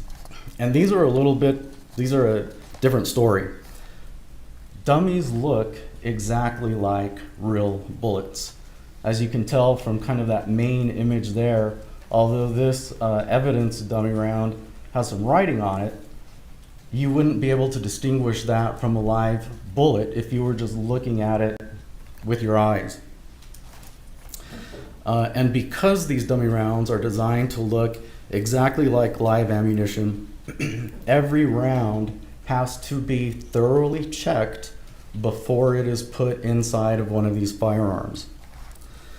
Aside from sourcing firearms, blanks, and dummies for the movie, the next major function that Hannah was required to do on the movie set is that she was required to check every single one of these rounds to make sure that it's the appropriate blank or dummy and not live ammunition before it gets inserted into the gun. And there are two primary ways that an armorer or anybody who's familiar with this can check to make sure that a round is a dummy round. The first thing they can do is shake it, and if you'll see in that on the lower right hand side, I've got a photograph for you there of a plastic container that's got 3 BBs in it. Those BBs are inside of that dummy round so that whenever you shake it, you can audibly hear that it's making a noise, and that way you know it's a dummy round. Sometimes they have a little spring in there rather than these bullets, but they always have some sort of noisemaker in there. The other way to distinguish a dummy from a real live bullet is in that top right photograph, and you'll see that that cartridge has a hole drilled into the side of the casing. That's the second way that you can distinguish a dummy round from a live round. And then we have, not to overcomplicate things, but I think it's important that you know this, we also have some dummy rounds that are missing what's called the primer. Normally on a live cartridge, there's an explosive element that is inside of that center portion that whenever the hammer of the gun hits that primer, it causes a small spark that then ignites the rest of the gunpowder in the bullet and causes the projectile to be expelled. So dummy rounds, as you can see, they do look an awful lot like live ammunition, but there are ways, if you are careful, that you can distinguish a dummy round from a live round. The next major function of the armorer is to check the firearm before it is brought onto the set. And there's a very specific process that is used for this. When it's time for a firearm to be used, the armorer is required to present the firearm to the first assistant director to double check that only dummy rounds are inside the gun. And the armorer is also supposed to offer the actor who is receiving the gun the opportunity to also have the gun inspected in front of them. Unfortunately, in this case, Ms. Gutierrez did not always adhere to these safety procedures, and you're going to hear from several witnesses who will testify that she often rushed through this critical step and sometimes she skipped this check altogether.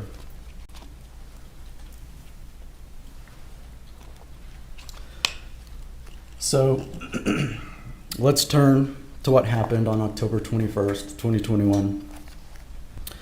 The cast and crew of the Rust film were out at the Bonanza Creek Ranch, which is a ranch located just outside the city limits of Santa Fe. It's several thousand acres large, and it has an Old West style town that's built there, and often movies are filmed there. And I've got an example photo here just to kind of give you an idea of what the set looks like. It's nothing particularly fancy. It's just an Old West looking town. Part of the set, and this is located a little bit a ways from the town itself, is this church. And it was at this church that the incident resulting in Miss Hutchins' death occurred. The evidence is going to show that on October 21st, it was a fairly chaotic day on the set of the movie. The evening before, a group of camera operators who had some concerns about various safety issues on set sent an email to the production team indicating that they were going to be quitting. And so the next day, in response to this notice, the producers decided to push ahead with filming anyway, and they decided to use less camera equipment than what was normally used, and they tried to just improvise and make do with what they had. Filming on the morning of the 21st was largely uneventful. The cast and crew filmed several scenes without any particular incidents occurring. Leading up to the lunch hour, a small group of cast and crew were inside the church working on getting some close-up shots of Alec Baldwin sitting on a church pew and manipulating his revolver. That scene was completed just before lunch, and so they called for a lunch break. And let me back up just a little bit. Before the lunch break was called, I want you all to see what was going on. This is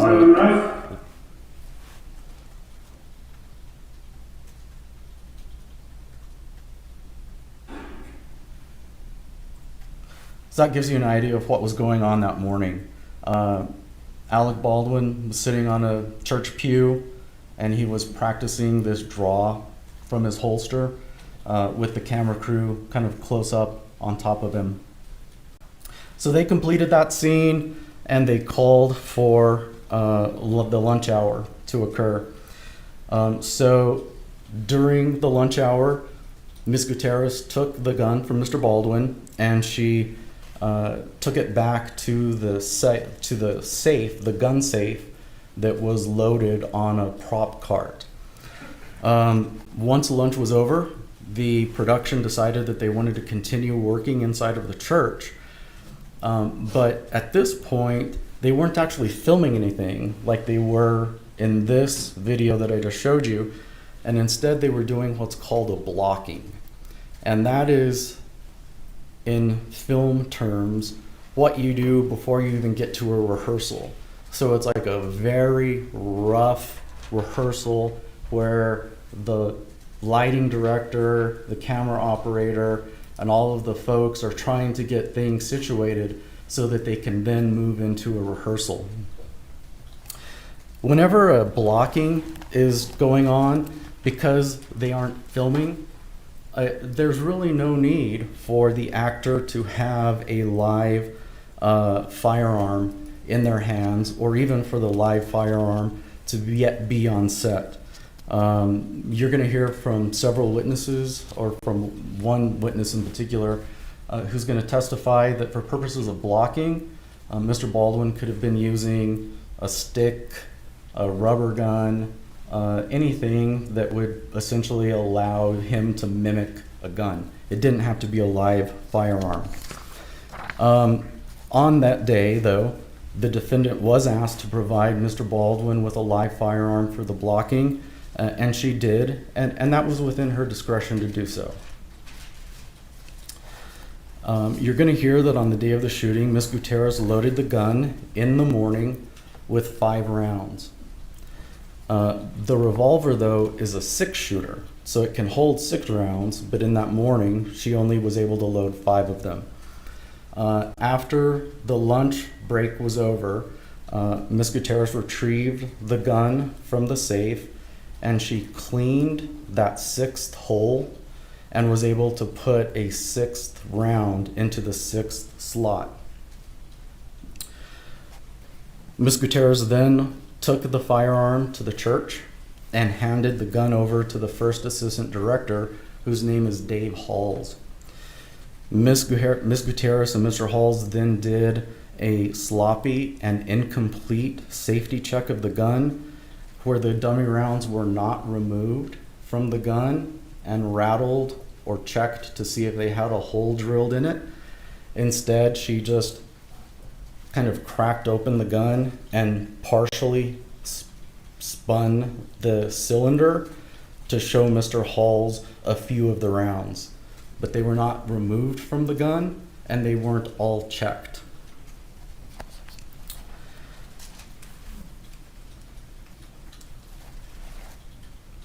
After the incident happened, and when Ms. Gutierrez was being interviewed by the investigating officers, she stated that when she removed the gun from the safe to begin the filming for the afternoon session, she didn't recheck the ammunition.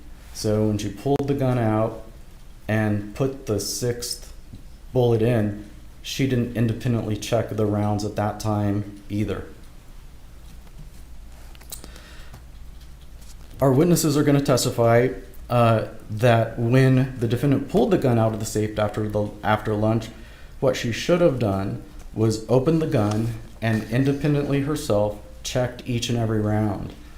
Then, when she took it to the church and handed it to Mr. Halls, she should have done a second complete ammo check with Mr. Halls, because this double redundancy is what helps prevent the kind of incidents that occurred to Miss Hutchins from happening. This means she should have opened the gun, removed each cartridge, confirmed that they were dummy rounds by individually shaking them, rattling them, or seeing the board whole. And because these dummy rounds are so similar to live rounds, her decision to just crack it open and spin the cylinder a little bit to look at the head stamps wasn't enough. She needed to do a much more complete check. So having failed to do that check herself, she then handed the firearm to Mr. Halls anyway. She exited the church, and then Mr. Halls handed the firearm to Mr. Baldwin. As the blocking session was underway, Miss Hutchins and several of her crewmates were busily working, looking through and adjusting cameras, and Mr. Baldwin was sitting on that church pew practicing how he would hold the gun for the upcoming filming session. As Mr. Baldwin was manipulating the firearm, he caused it to discharge, and that unfortunately sent a projectile flying directly at Miss Hutchins.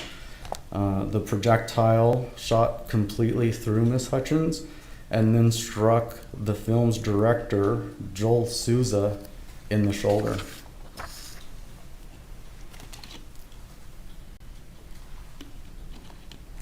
So at this point, the set paramedic was called into the church and began life-saving efforts on both Miss Hutchins and Mr. Souza. Another crew member who was in the church called 911 to report the shooting and to seek additional medical assistance. But because of the ranch's remote location, it took some time before additional medical personnel arrived. And this additional support also included a life flight helicopter for Miss Hutchins. A team of medical personnel worked to stabilize her, and they placed her on the life flight to UNMH. But sadly, the personnel at UNMH were unable to overcome the injuries that she sustained, and she was pronounced deceased at UNMH. We will show you, ladies and gentlemen, but that by failing to make those vital safety checks, the defendant acted negligently and without due caution, and that the decisions she made that day ultimately contributed to Miss Hutchins' death. So that's what happened on the 21st. But now I want to talk to you a little bit about what happened leading up to the 21st. There are some other ways that Miss Gutierrez was negligent on the set. We intend to call several witnesses to give testimony that she regularly failed to properly carry out her duties as an armorer. These witnesses are going to describe the defendant's conduct as unprofessional and sloppy. You will hear testimony that she routinely left guns and ammunition lying around the set unattended, and that her gun safe and ammo cart were constantly disorganized. The second question that we want to answer for you is where these live bullets came from. The prospect of live ammunition landing up on a film set is incomprehensible. It's something that should never happen. It's a hard and fast industry rule that live ammunition should be miles away from a film set at all times because of the risk that it poses for being confused with the dummy rounds that are used on the set.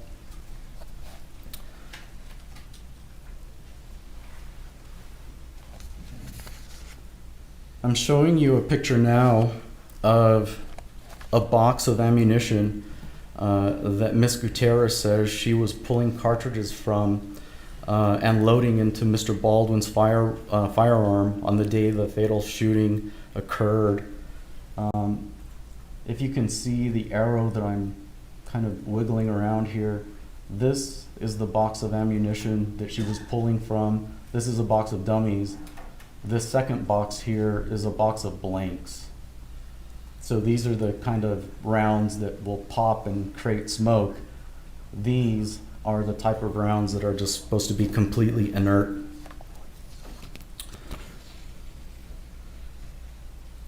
When the officers arrived on the set after the shooting, this cart is where those two boxes of ammunition were first found.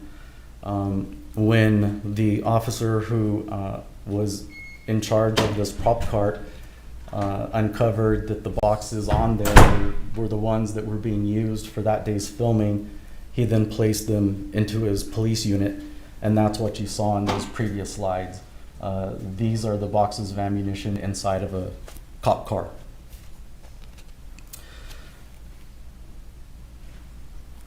Eventually, the box of dummies was taken back to the Santa Fe Sheriff's Office, where it was inventoried and photographed by a crime scene technician whose name is Marissa Popple, and she's going to be a witness in this case.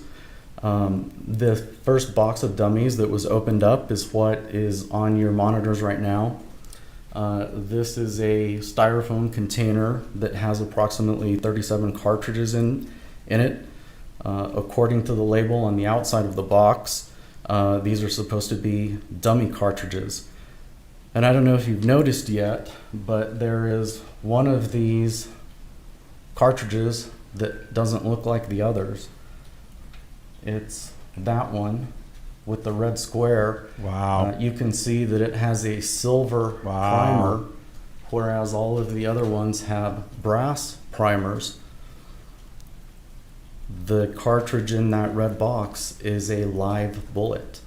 So this was another live bullet that was found on the set, not just the one that was in Mr. Baldwin's firearm.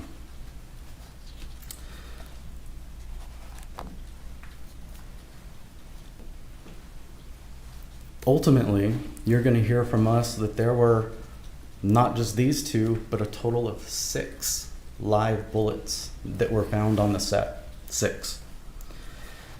You're also going to hear that all 6 of those live rounds have the same, have common characteristics of having this silver or nickel covered primer, a shiny brass casing, and what's called a Starline brass head stamp.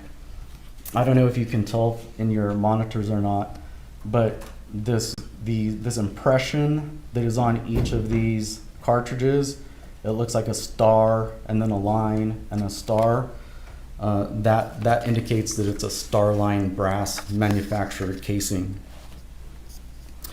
So we knew from the evidence gathered on October 21st, and when we had these rounds examined by the FBI, we discovered that there were actually those 6 live rounds on set.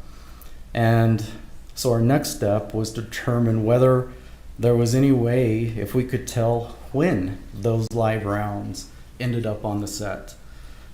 So we began to comb through all of the photos and videos that had been recorded on the set from the very first day of the filming began. And we started to notice something. We were able to identify several points in time where the cartridges with a silver primer and a shiny brass cartridge ended up being spotted inside of the gun belts and bandoliers that the cast members were wearing on the set. In fact, we found a photograph where there was one occasion where a live round was sitting right on Miss Gutierrez's lap, and she failed to identify it. What you're looking at now is a photograph of Miss Gutierrez, and on her lap in the lower right-hand corner you can see that styrofoam casing holder. I'm going to show you a call out that's been enhanced a little bit, and you can see, I hope you can see on your monitors, that these bullets here kind of on the top right appear to have a brass casing, but at least these other 2 bullets, most definitely this cartridge that's in the blue circle, you can see that there is a silver primer. on that cartridge, and we believe that that was a live bullet sitting on her lap, and she failed to identify it.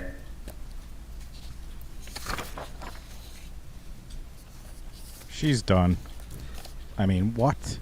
It's important that you know that this photograph was taken on October 10th. And the reason it's important for you to make note that this photograph was taken on October 10th is because the other dummy rounds that were purchased for this movie didn't even arrive to the set until October 12th. So this means that the live ammunition could not have been from the shipment that came in on October 12th and that belonged or that was supplied by somebody other than Ms. Gutierrez.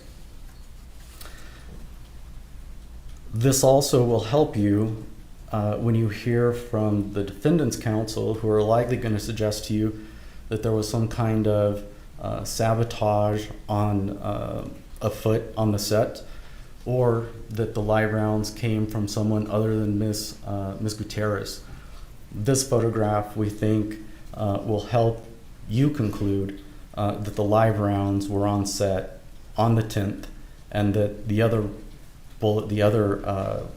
dummy rounds didn't arrive until the 12th. We also have a little bit more evidence that these live rounds came onto the set via the defendant when she came to New Mexico from out of state. As you can see from this photo, this is the box of rounds. This is kind of a blown up photograph of the box of rounds that she was pulling from on the day of the shooting. And you can see that it has a very specific label on it. It says 45 long Colt dummies.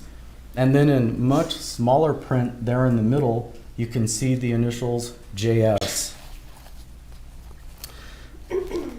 So on November 9th,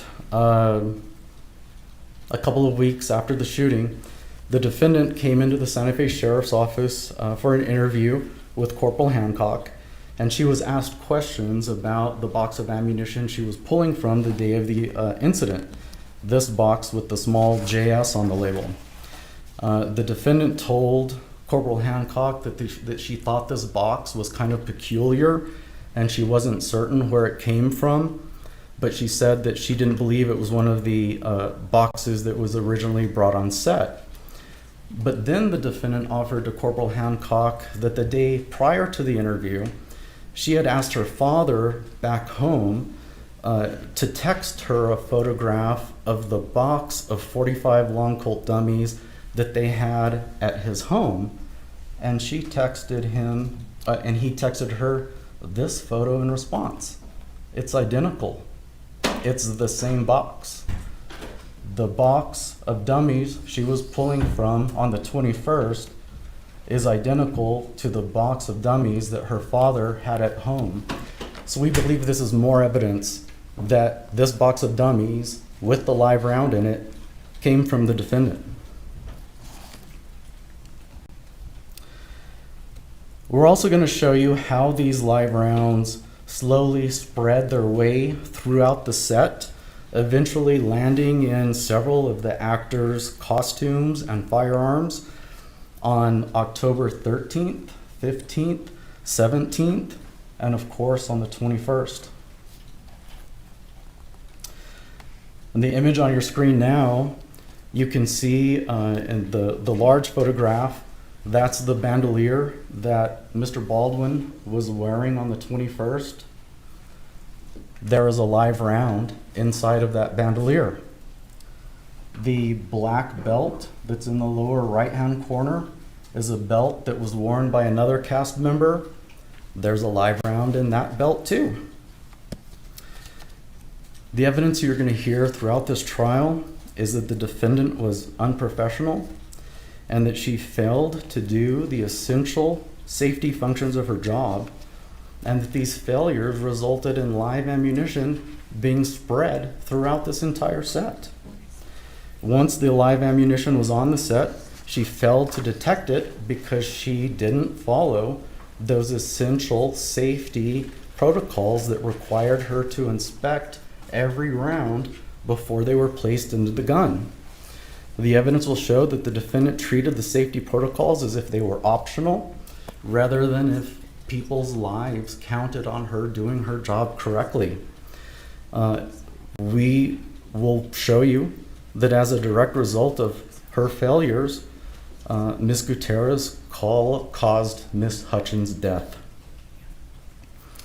The last, or I should say the second crime that Ms. Gutierrez has been charged with is tampering with evidence. The evidence with regard to this charge is a lot simpler. You're going to hear testimony that on the day that Ms. Hutchins was killed, and after the defendant left her interview at the sheriff's office, she went back to her hotel. Knowing that the defendant had probably been through a lot that day, one of her crewmates went to her room to check on her to see how she was doing. And after they were done visiting, the crew member got up to leave, and as she was walking out of the room, the defendant handed her something and asked her to hang on to it for her. At first, this crew member didn't really realize what she had been handed, so she walked out of the room, started down the hallway, and when she looked into her hand, she realized she had been handed a baggie of suspected cocaine from the defendant.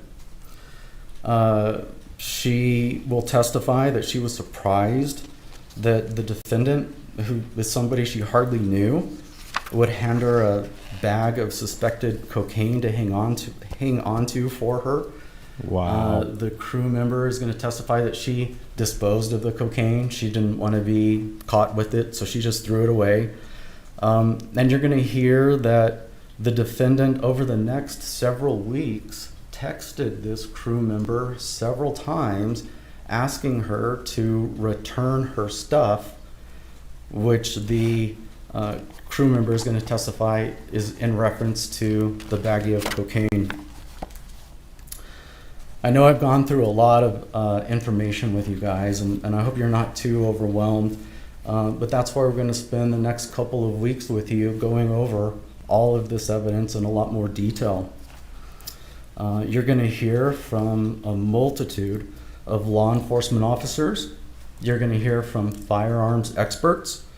You're going to hear from 4 FBI analysts covering the topics of fingerprints, DNA, explosives comparisons, and firearms testing. You're going to hear from an image enhancement expert. And most importantly, you're going to hear from witnesses who worked with Ms. Gutierrez every day on the movie set, including the film's director and several of the crew members who were inside the church on the day of this horrific incident. We're confident that after you hear from these witnesses and after you have an opportunity to look at the evidence for yourself in greater detail, you will agree with us that the defendant's actions were not only negligent on October 21st, but on many days leading up to the 21st. We hope that after you review this information, you will find her guilty of involuntary manslaughter, and after reviewing and hearing from the witness concerning the tampering charge, we believe that you will also convict her on the tampering with evidence charge as well. I'm about done, but I do want to leave you with one final statement, and this is a statement that Ms. Gutierrez made when she was being interviewed on the day of the shooting. She says at the end, I don't know. I wish I would have checked it more. And so do we. Thank you. Good opening. In my opinion, that was a good opening. Thank you, statement. Mr. Lewis. Before we take yours, I think we'll take a bathroom break, okay? So please don't talk among yourselves or anyone else about the evidence received here in court. So go ahead, George, stand. All rise.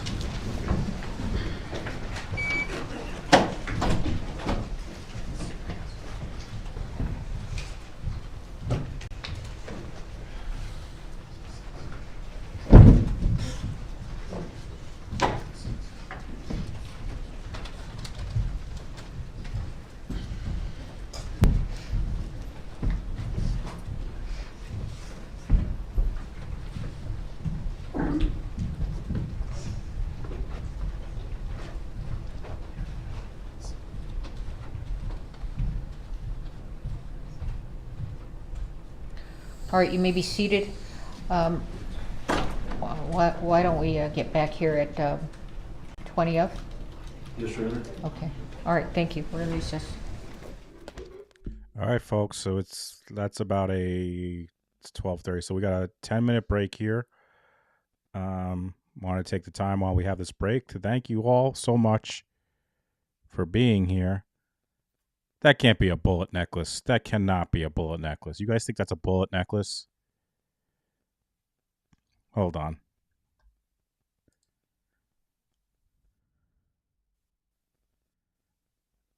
Okay. Why don't we get... No, that's like a rock or something. There's no way that's a bullet. No way, guys. I don't think. I can't really zoom, but I don't think that's... I mean, why would you wear anything that looks even close to it is the question. Why even wear something that could be construed that? But I guess that's where we are. Thank you all so much for being here. Here's a nice view of the exit sign. I thought that was a good opening. Now is the real case, folks. What is going to be the defense's defense here? What are they going to say? It's sabotage? I mean, she's in trouble. This is going to be, I feel like, a quick verdict, but we haven't heard the defense opening statement yet. So let's see what they say. But man, all that live ammunition on the set they have proof of, the drug use. I mean, oofa.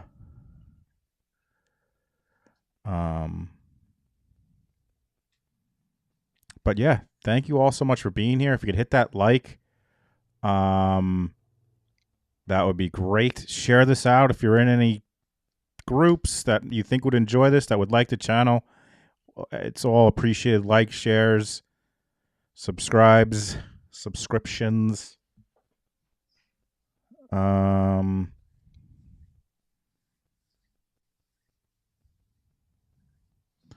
Who haven't I said hi to? What's up? Rachel's here. Hey, Mona is here.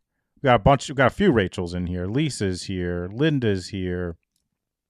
AFA Sky Goddess is here. Letitia Barraza is here. Tashi is here. Dom's mom is here. Excuse me. Dom's mom is here. Kelsey Evans, Karen, Seven. Thank you all so much for being here. I appreciate it. I will be covering this from gavel to gavel, folks, as they say. Tally Gal is here. Tennis Girl is here. Doris is here.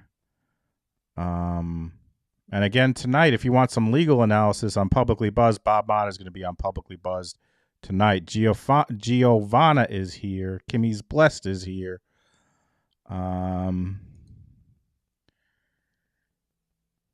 Thank you all. Thank you, mods, as always. I forgot to say thank you to the mods after the interviews. After interviews, I'm always like buzzing, I guess. I don't know if that's the right word, but thank you, mods, as always, for all the hard work you do. We appreciate you sharing the links, keeping an eye on the chat, all the things you do. So thank you.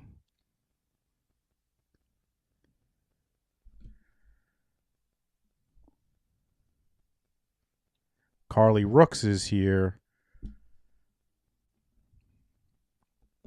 Patricia, Donna, MKM.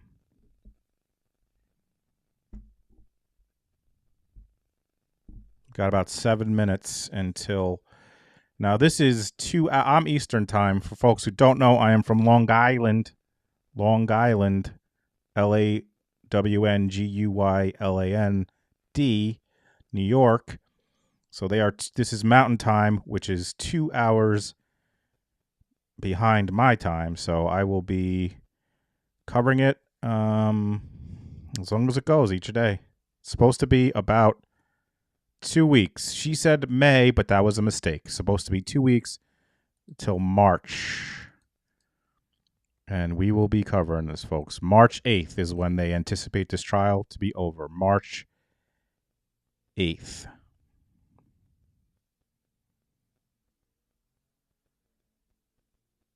Karen on the kick machine, Joni on the kick machine, Heather Honey on the kick machine, Mike on the kick machine. 200 likes already on the 200 likes on the stream already. Thank you all so much. Yeah, Dave Halls, the assistant director, pled already. And if you listened to the interview last night with Lisa and Halyna, who are just amazing, the main people who should be charged weren't even charged, and they're getting away with it. According to to Lisa, she was surprised that they're not charges for the main people who were in charge. So this will be an interesting case. Again, Alec's trial should be sometime in this summer, June, July, August, whenever it is, though.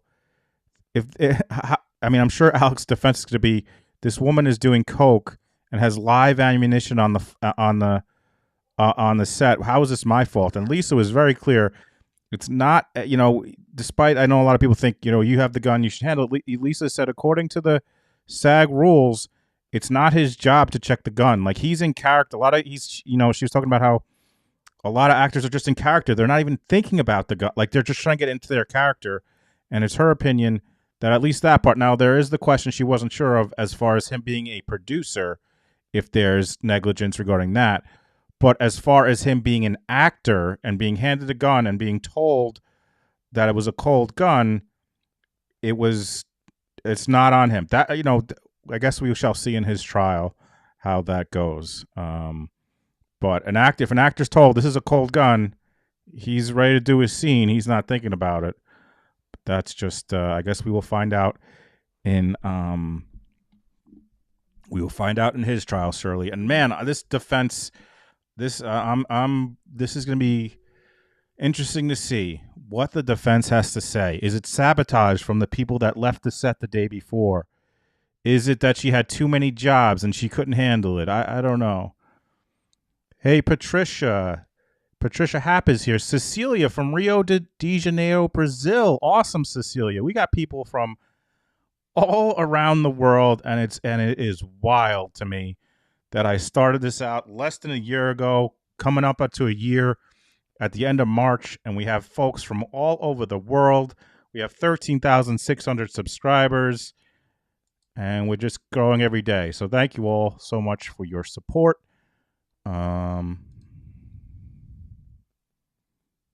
13,660 subscribers, folks, which is awesome. Thank you, Kay. What's up, Kay? Jan, Legal Mama Jan says, I got to work on this chat thing. In New Mexico, involuntary manslaughter is a 4th-degree felony punished by up to 18 months in jail and a $5,000 fine. The other involuntary manslaughter charge has a mandatory 5 years in jail. Thank you, Jan.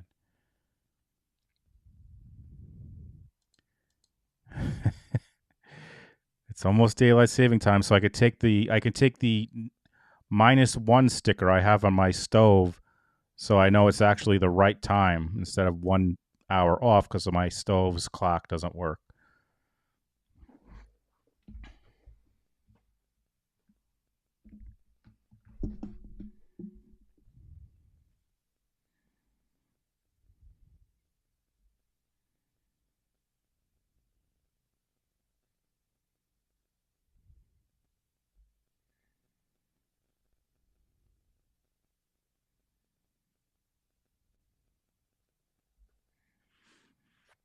Missy says, hate daylight saving time is going to be 115 degrees here. Dang, I would die.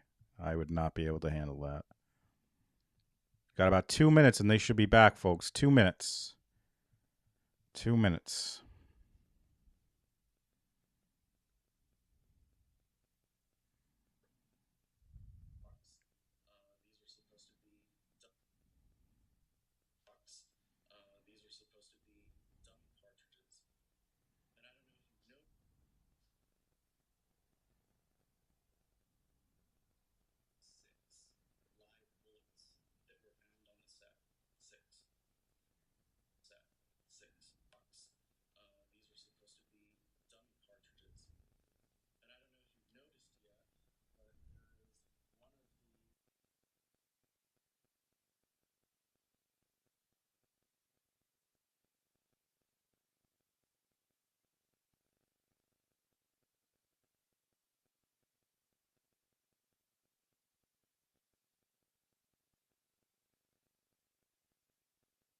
and unmuted. By the way, if you ever see me sometimes furiously on my phone, like doing something like before where Donnie said I was doing calculus, it's me trying to get out clips that I think are, regarding the trial, but getting them out while I'm also watching this. So that's what I'm doing now on TikTok and Instagram, etc. I'm a one-man operation here, folks. Although I have Shannon who helps me with the thumbnails, etc. But as far as like putting out the clips, it's me. Hi, Karen. Good to see you.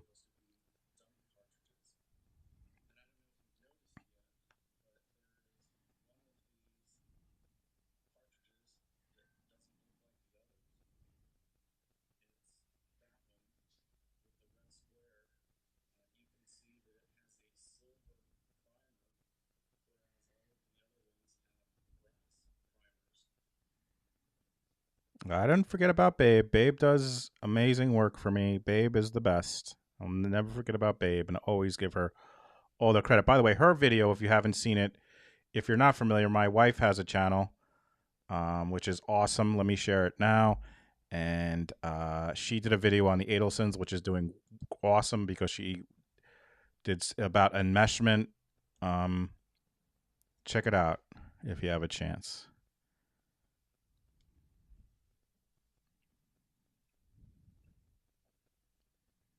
Should be back any minute now, folks, from their break. And then the defense will be doing their opening. Let me update the ticker. Again, if you are new to the channel, I try to update the ticker at the top. So if you come in late or at a different time, you can see what's going on.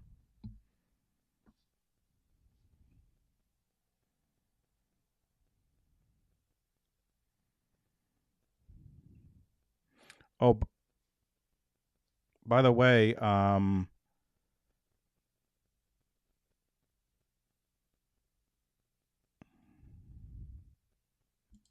Chris DeCoste again asked me to take down the clip about Tara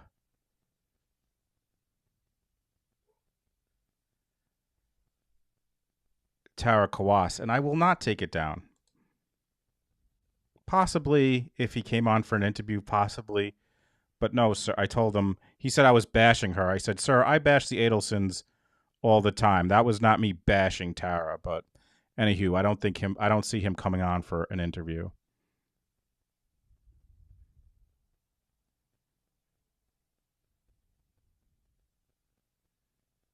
Kimmy's Bless says, Jay, did anyone else hear that when Halyna's husband reached out to Alec, Alec's very first words to him are, my attorney told me not to contact you. I'm with my family. What's up? No, I did not hear that. I have not heard that.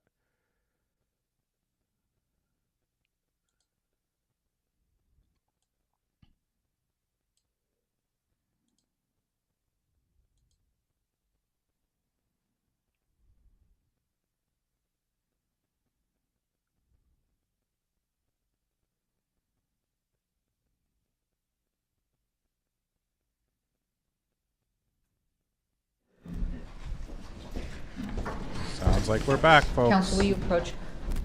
And we're approaching again. Yeah.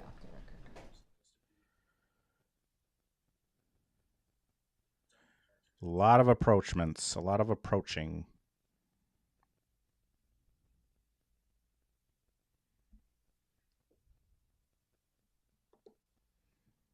Oh, I don't have my sound effects on. Whoops.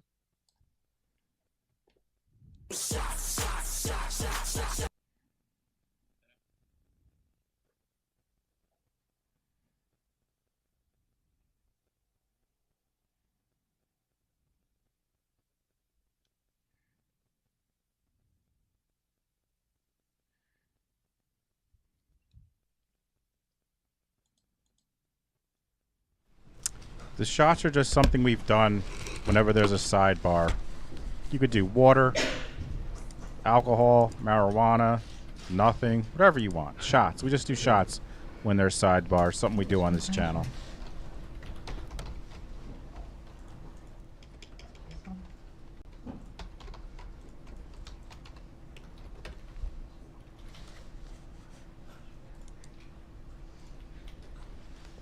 Hey, Fuzzy Puff, good to see you.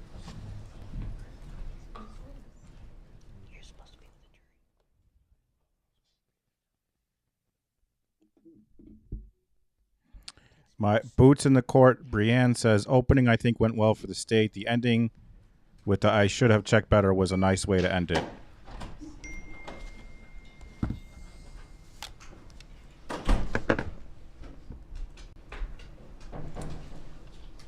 Oh, Bob Mata, what do you think about the defendant, Bob? What are you thinking so far, Bob, with this, what we got here? Guy sounds like he's fucked, Jay.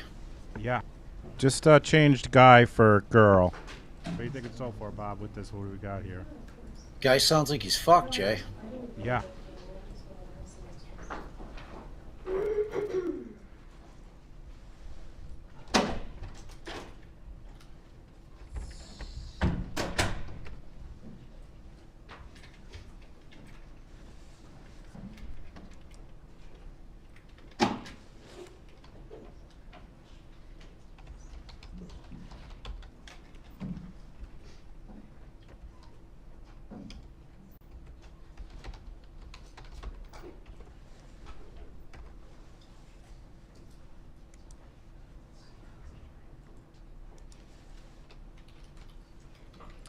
For everyone asking, I'm not sure who the woman is next to her.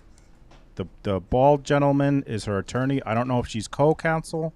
Maybe he'll probably announce it during the opening, I would assume. They usually say who they are.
My foggy bottom's good. I'm so glad to hear your foggy bottoms are good, Donnie. Thank you so much for the super chat. I hope Karen's not... Oh, we're back. You will bring the jury. Here we go, folks. Here we go.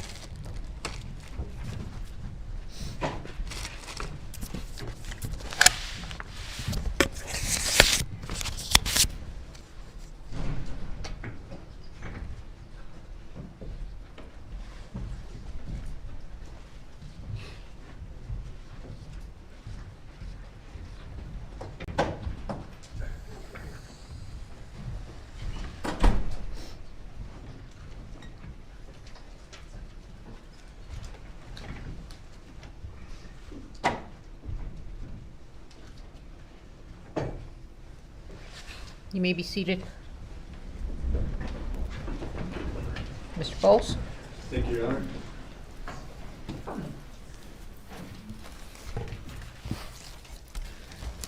May it please the court, counsel.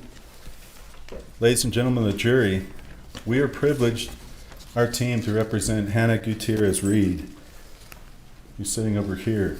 And we're here because of a tragedy, there's no doubt. There was a tragic occurrence on that movie set. But let me tell you something you already know. Just because there was a tragedy does not mean that a crime was committed.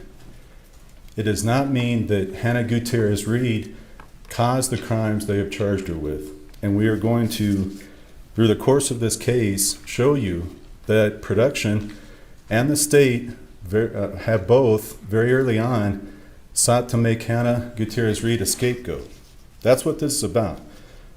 You're going to hear that this tragedy, several unconnected events, independent events had to happen to create it.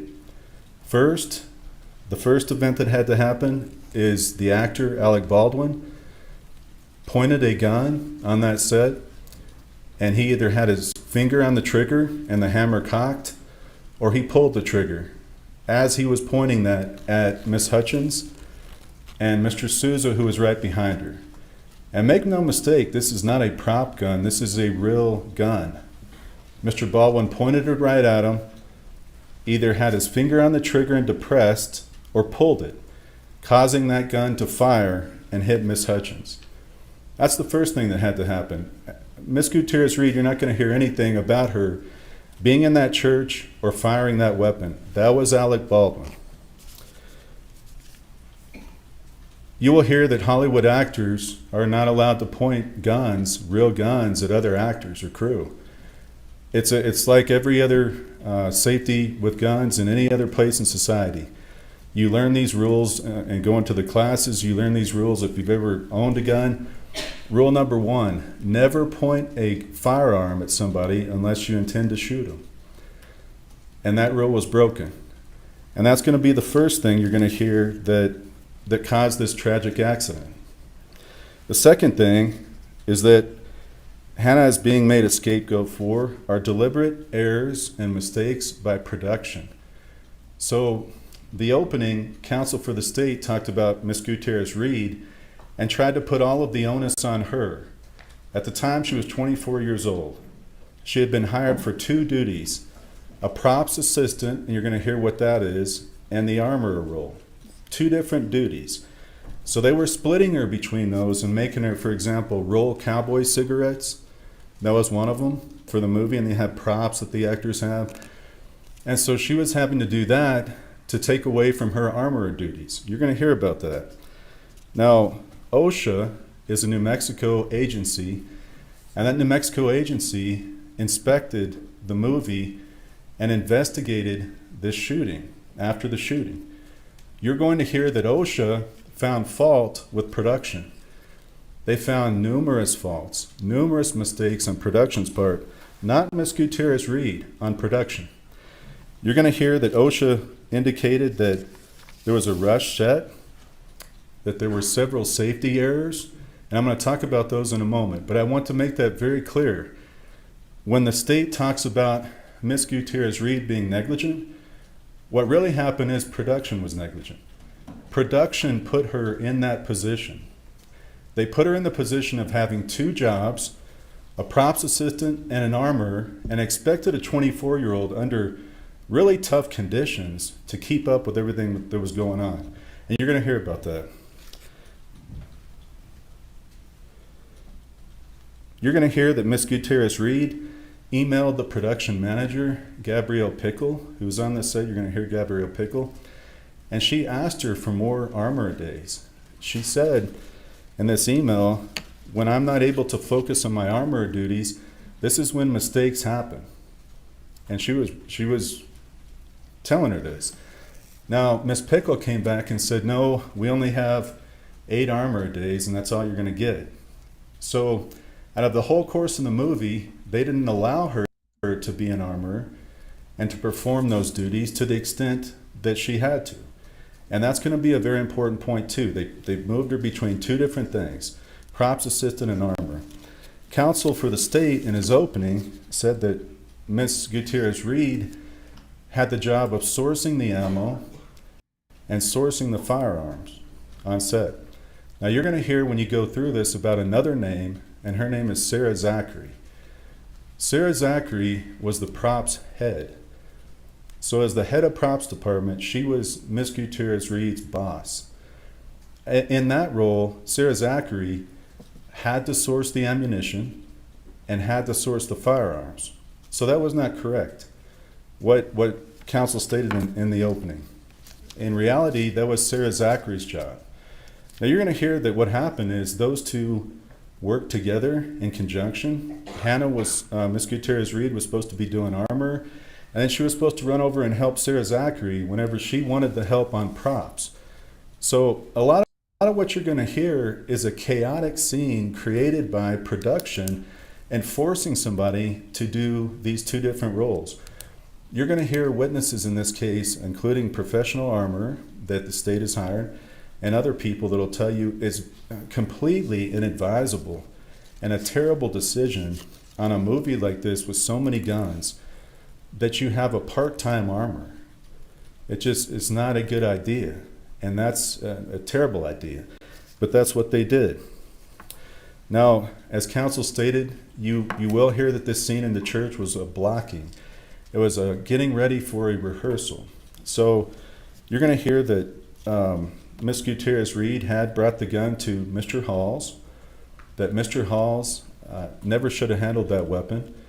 And you're going to see he had a lot of experience in movies. He knew better. He had the weapon. He did not inspect that fully. And then you're going to see that Mr. Baldwin didn't inspect it at all. So when counsel showed you that video on the first part of it, when he's sitting in that pew and doing that cross draw, you're going to hear about that. You're going to hear how dangerous a seated cross draw is. It's one of the more dangerous draws you can do because you're pulling the weapon across your body, and you can also pull it across other people. So you're going to hear that Miss Gutierrez Reed specifically requested to train Mr. Baldwin in a cross draw.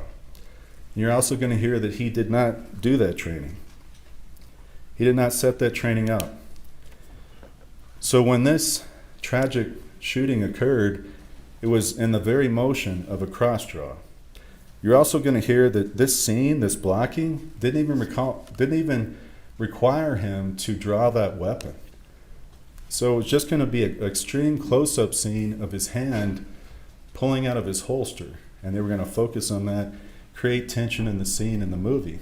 Instead, for whatever reason, Mr. Baldwin pulled it out, and it ends up being pointed right at Miss Hutchins, the camera, and Mr. Souza. You're also going to hear, we're going to talk about in the course of this case, there's Hollywood tricks. These guns should never be pointed at another person. That instead what should happen is there's camera tricks that you can use to make it look like it's pointed, but it's not. There's also things we're going to talk about that Mr. Baldwin did at that moment that he violated, and safety rules. Our gun and ammunition expert, Mr. Kuski, who you're going to hear from, is going to discuss safe gun handling and usage and go through safety bulletins. These safety bulletins apply on this set to movie actors, and he's going to talk about that. Second, let me talk about the live rounds. Now, the state has a relatively new theory, which is based totally on pictures, and you saw some of those pictures, and it's also based on the idea that live rounds have a silver primer on this set. So that's going to be the core of their argument and their theory. And you saw in the picture, one of them had a silver primer, and the primer is just that circle in the middle of the round on the back where the hammer hits, and that's what caused the round to fire. Now, what you didn't hear in state's opening was that there's going to be numerous dummy rounds that also have silver primers that were on this set. There was a FBI report you're going to see that a box removed from the prop truck had 16 silver primer dummies and 1 silver primer suspected live round. So this was a box found in the prop truck. So the theory that all the silver primer rounds are live is not correct. It's just not true. So you're going to hear during the course of this evidence, because of these silver primer dummies, that theory does not work. Second, you're going to hear that Rust Production ordered all the dummies on set. Rust Production sourced these primarily from a man named Seth Kinney. Seth Kinney owned PDQ Props. PDQ Props was the primary supplier to the Rust set. Now you're going to hear that after the shooting, Seth Kinney was extremely active in contacting the sheriffs and trying to work with them and trying to point the finger away from himself. And you're going to hear about that. You're also going to hear that Sarah Zachary, who I told you about earlier, after the shooting, she sent a text to Seth Kenney, and it said emergency. Now, Sarah Zachary works for Seth Kenney on PDQ Props. She worked on set, but she was under him. She sent a text to Seth Kenney saying emergency. You're then going to hear that they had a phone call very shortly after. This is just minutes after the shooting. Sarah and Seth are talking on the phone. Now, we don't have that actual phone call, but whatever was said, here's what happened the very next thing. Sarah Zachary goes over and removes rounds from two of the weapons, two of the actors' guns, and she throws them away. Now, that's absolute and complete scene tampering. And when she first was interviewed by the sheriff, Sarah Zachary said, "I was panicked, and that's all I can tell you." Now, I expect in the course of this case, you're going to hear that when she was interviewed, she's going to say something like, "I threw them away because that's what we do after scenes." And you're going to get to evaluate her credibility and determine, why would these be thrown away? If they're dummy rounds, they're rounds that can be reused. They cost money. It doesn't make sense. You would just throw them away. And what was the real reason Sarah Zachary threw those rounds away right after her call with Seth Kenney? Now, you're also going to hear that right after the shooting, Sarah Zachary went over and she shook some rounds and determined that they didn't shake, meaning she felt like they were live rounds. So then she throws these away. Now, they're thrown in trash. She tells law enforcement, but on that day, they don't find them. But she threw them in trash right by the prop truck, you're going to hear, but they didn't find them. So we don't have those rounds. And you're not going to be able to hear this in the course of this case or see what Sarah Zachary threw away. You're not going to be able to have that because they were never recovered. That's scene tampering. You're also going to hear another instance of scene tampering, that Sarah Zachary carried items from the prop cart. And I'll tell you a little bit more about that prop cart. Right after the shooting, she carried items to the prop truck. So she moved items from the cart, knowing there had been a shooting, knowing law enforcement's going to be here, to the prop truck. So the other problem with the state's theory now, and showing you that picture of those boxes in Benavides' truck and how they were kept on the seat, is that we don't know what was taken from the cart completely. What we do know is that one box, Seth Kenney's box, appeared and was found in the prop truck.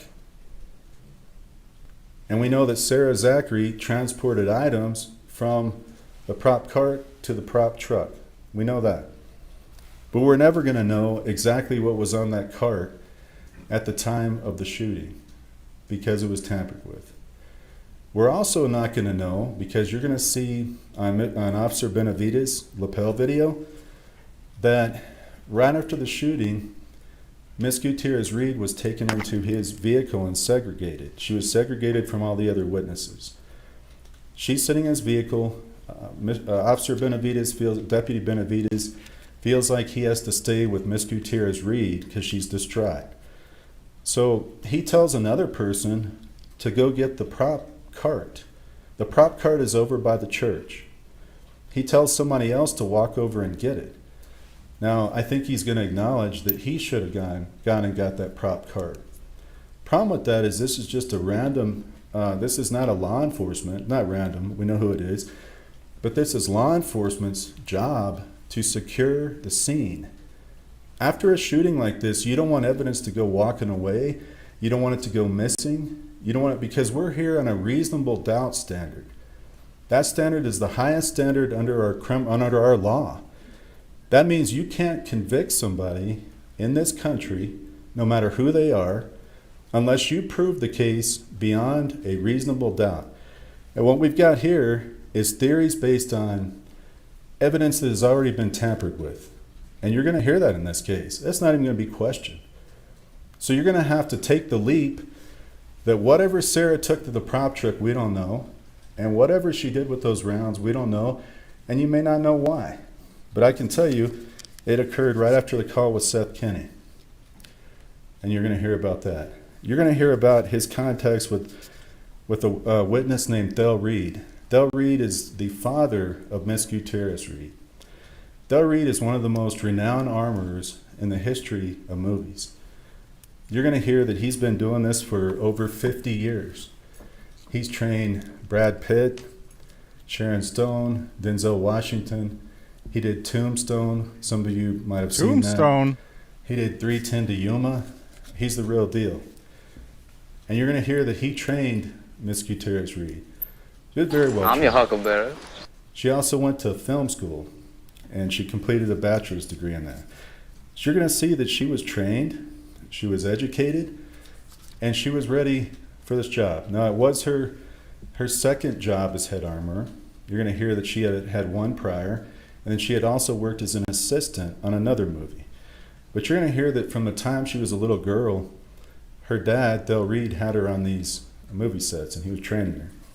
Now, Thel, the reason why I mention him is he and Seth Kinney, right before Rust started, were on another movie set called Yellowstone 1883, and that occurred in Texas. You're going to hear that Thel Reed brought live rounds. These were 45 Colt live rounds to Texas, and he and Seth Kinney were going to train the actors on a range, not on the set, but on a range. So they sometimes train these actors to fire the weapon and see how the recoil is and kind of get a feel for it for the movie scene. So he brought these live rounds. They did the training. They did Yellowstone 83. And then Seth Kinney kept these live rounds in an ammo can. He did not give them back to Thel Reed. And again, you're going to see these were 45 Colt live rounds. Fast forward.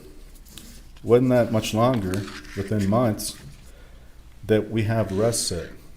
And Seth Kinney is the primary supplier of ammunition to the Rust set. You're going to see evidence in this case that Seth Kinney's rounds in a box that the sheriffs found were blued. They were a certain color. And we'll remind you, as we go through, we'll highlight that, but they were a certain color. And you're going to see, for example, on the picture that the state showed you in their opening, the live round they said that was in that gun belt, it's the same color. And you're going to be able to put that together as the evidence comes through. It's the same color as the rounds that Seth had that were blued. You're also going to hear that the sheriff's investigation, they never took Seth Kinney's fingerprints. They never took his DNA. They didn't take his cell phone. So again, we're going to be missing evidence. Knowing that Seth Kinney was the primary ammunition supplier, knowing that he and Sarah Zachary had talked right after the shooting, Sarah had thrown rounds away, Sarah had moved stuff from the prop truck, none of Seth Kinney's phone, fingerprints, or DNA were taken. And you're also going to hear that there was no request to the FBI to check those live rounds for fingerprints or DNA. None. So the FBI lab was requested to do a bunch of forensic tests. They were testing the firearm Mr. Baldwin used to see if it functioned correctly. You're going to hear about other tests they did, but no testing on the live rounds. Zero. Again, that's going to be evidence that you are never going to see or have because the government didn't do it. And again, we have a reasonable doubt standard. Our expert, Mr. Kuski, is going to talk about the government's theory, state's theory, about these colors and the rounds. And I talked about that earlier briefly, but I'm just going to say it again because it's so important. You cannot tell a live round from a dummy by a picture. And the reason for that is that the dummies are made in Hollywood to look just like live rounds. Now, the point of that is the people watching the movie don't know that it's a dummy. They're made to look just like a live round. Now, the picture counsel for the state showed earlier showed a hole in that round. That is how they make some of the dummies. It's not how they make all the dummies. Some of the dummies, unfortunately, do not shake and they do not have a hole in them. And you're going to hear that one of those rounds was on this set.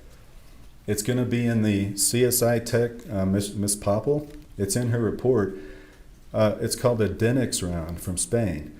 That round did not shake. So that's a dummy that looks like a live round, and it does not shake with the BB, so you can tell.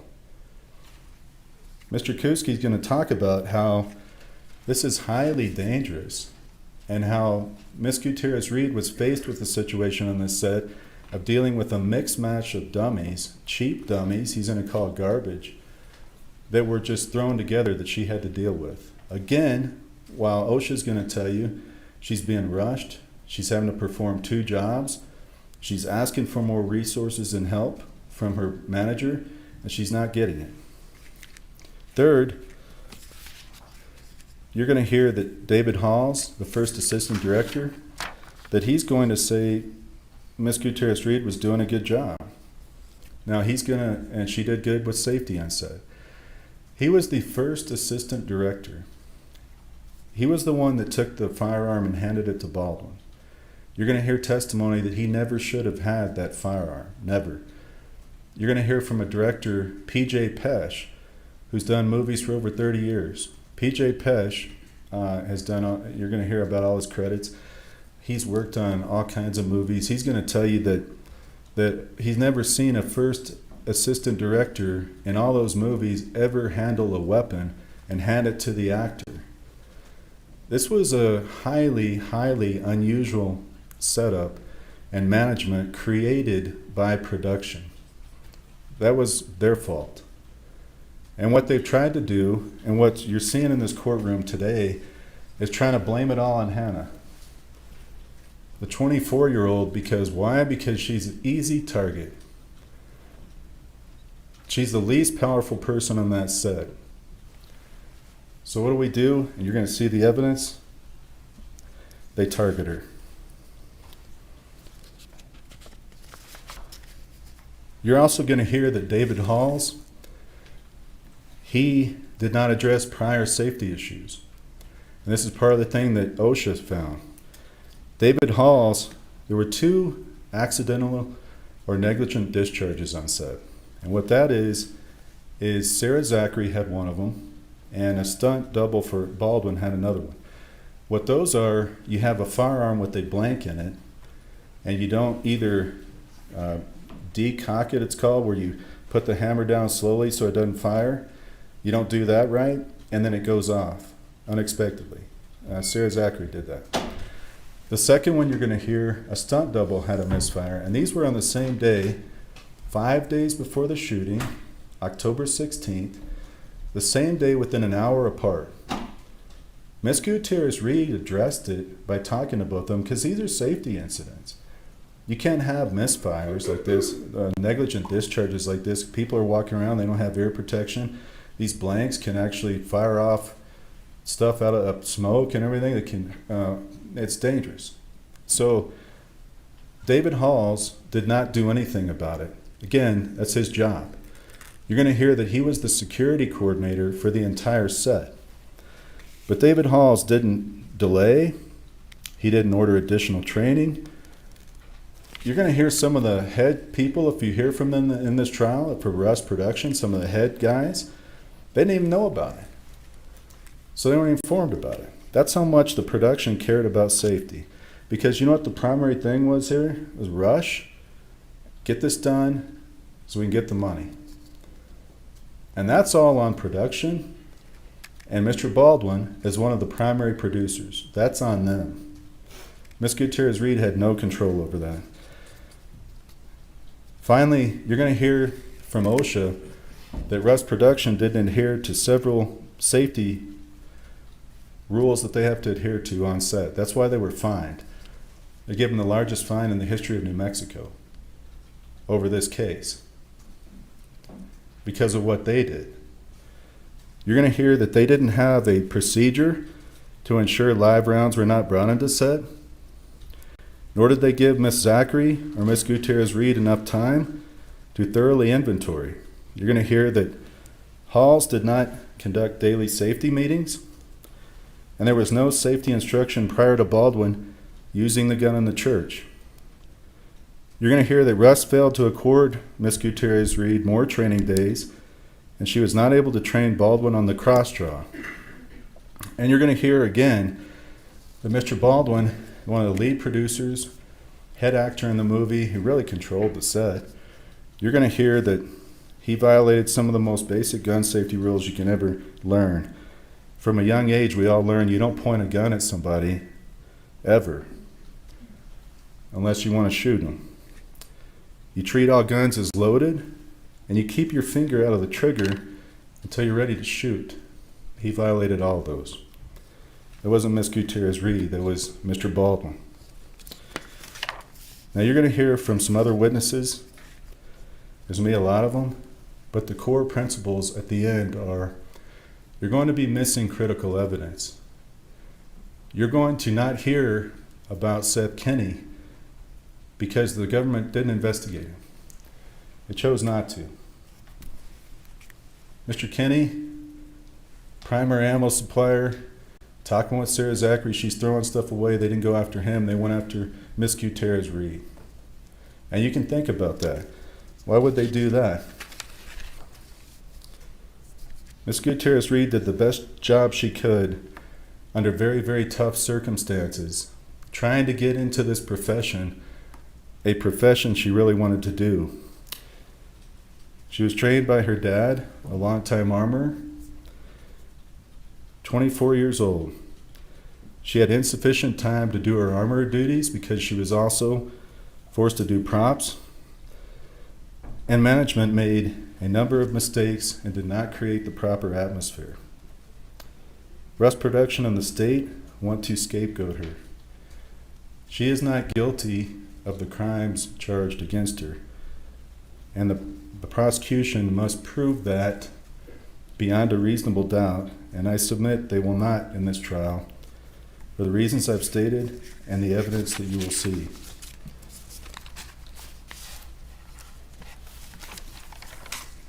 All right, thank you. As requested by the council, I'm directing any one that's going to be called as a witness in this case, including an expert witness as stipulated by the council, that none of these witnesses may be viewing this trial live stream on Court TV. Call your first witness. Your Honor, the state calls Nicholas Latour. All right.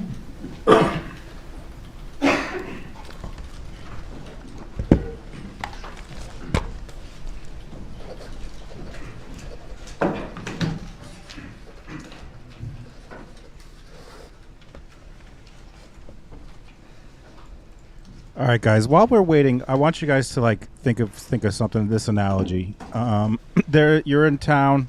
There's a new pizza place that opens, and you're really rooting for this. It's this local, small-owned business. They're opening a new pizza place. You're like, and it's good, and you're like, oh, this is great. I love this place. I want to promote it to everyone, and it's awesome. And everything is going well. And then a couple weeks later, a taco truck opens down the street. So you go into that pizza place, you have a bullhorn, and everyone's there for lunch, and you're like, guys, there's this taco truck down the street. Everyone go there for lunch. And then half the customers leave. They don't eat the pizza. They go to the taco truck. My business is views, and I appreciate everyone so much. A week ago or 2 weeks ago, someone, I think it might have been the Crumbly case or something, people were coming in. Everyone's like, there's something else going on over here. There's something else going on here. And I lost half my viewers. I lost half the people. We haven't said anything. I've been trying to be not a dick about this. I get it. People want to talk about it. When you come into the chat and then start advertising all this stuff and people leave, that's my business. That's taking away views from the stream. I hope that makes sense. I'm not trying to be an asshole. But when you're announcing, I don't know, would a TV station that was on a TV, would they allow you to go in there and talk about another TV But yeah.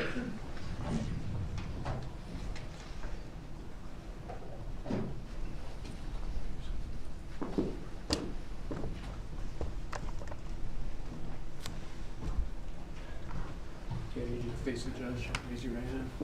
Do you swear or affirm under penalty of law that the testimony you'll give in this case will be the truth, the whole truth, and nothing but the truth? Yes, ma'am. All right, have a seat, talk into the microphone. Thank you.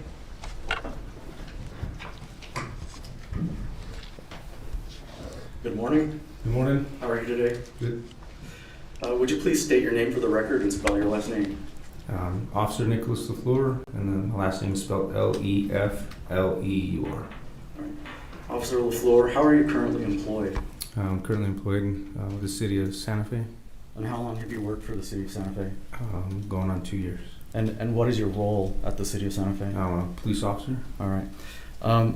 Prior to working at the Santa Fe Police Department, where were you employed? With the Santa Fe County Sheriff's Department. All right. And is that where you were employed on October 21st, 2021? Yes, sir. All right. And on October 21st, 2021, were you called out to the Rust movie set? Yes, sir. How did you receive that call? It came over the radio as I was in close proximity. Did you receive any information as part of that call? That someone had been shot on a movie set. All right. And what did you do in response to that call? Got there as safely and as quickly as I could. And when you arrived to the set, were there any other law enforcement personnel there? I was the first one there. I believe there was a volunteer firefighter unit in front of me. Okay. And when you arrived on the set, where did you arrive? Right in front of the church they had set up as a prop piece. Okay. And on that day, were you wearing a lapel camera or a body-worn camera? Yes, sir. Okay. Your Honor, at this time, I'd like to move for admission of State's Exhibit 1 that's been stipulated to by counsel. All right. May I have permission to publish it to the jury? Yes. And do we want to do a reminder to cut the live stream? This is I that just video. did it. You did it. This is the Okay. one you need to cut the live stream. Thank you.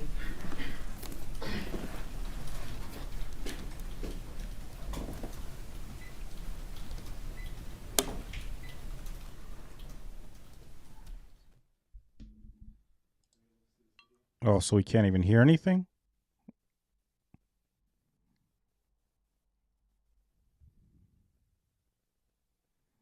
Sorry, guys. So they're just going to show him while they do this video. So this is just going to be nothing but seeing this.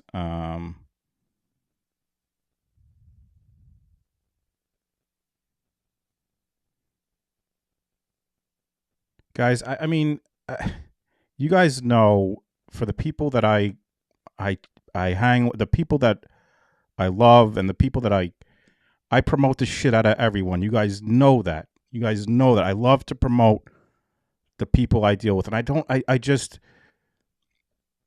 like I said the other day, we were watching something, and I literally lost half the people who are watching, and like the game is subscribers and views. And when you don't have views, and then advertising for the views, and when you have less views, so when everyone is like, oh, here, check it out, there's something over here, there's something over here.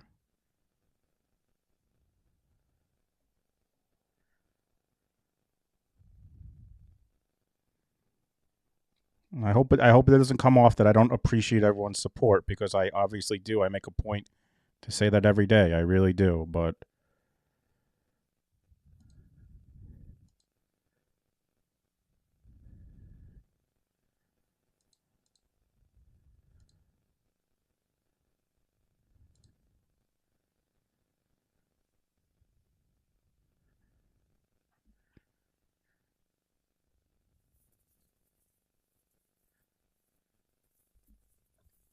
all right, we're just waiting here. While we're waiting, I got a $5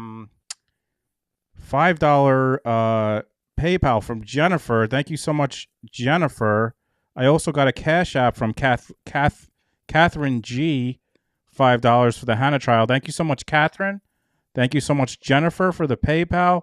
I also got, I didn't like to announce it while we're waiting for there to be sound. I also got Giovanna became a beau. Thank you. Fuzzy Puff not only sent a $4 super chat, also sent I think that was that PayPal. Donnie Dom's mom gifted a membership. Thank you so much, Dom's mom. MJ said $5 super chat. Thanks to Donnie Boy for the fire in my arse. Bing bong. Now we hush for a minute. Donnie has sent like 5 super chats. My foggy bottoms.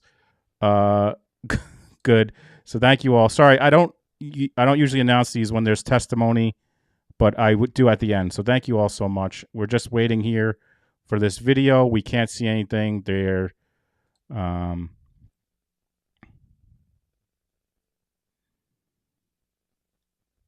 Oh, Kimmy's blessed coming in hot.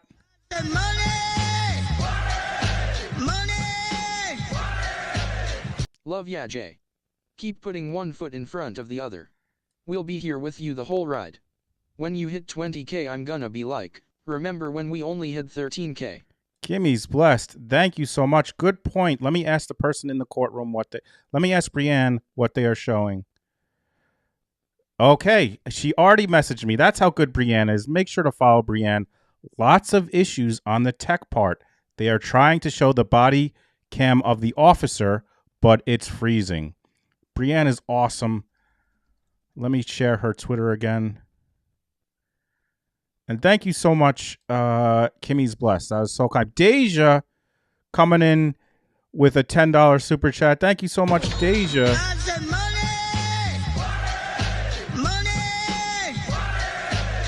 I love J-Bo Nation and would never do anything to hurt this channel. Thank you so much, Deja. You rock. Thank you. And then again, here's Brienne's Twitter.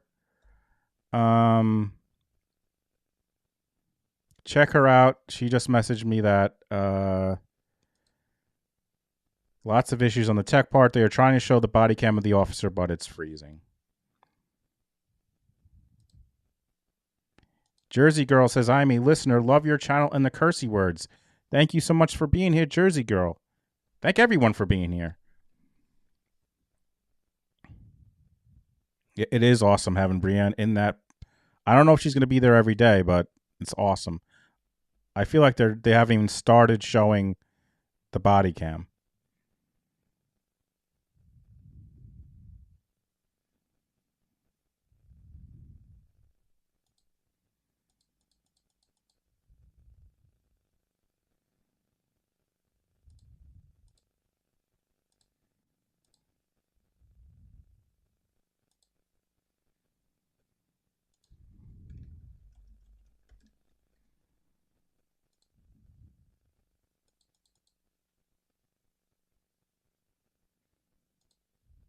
Another super chat.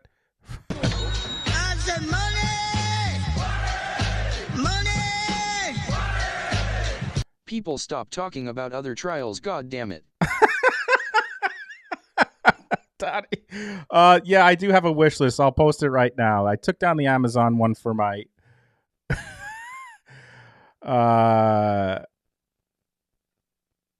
thank you so much, Donnie. You're the man.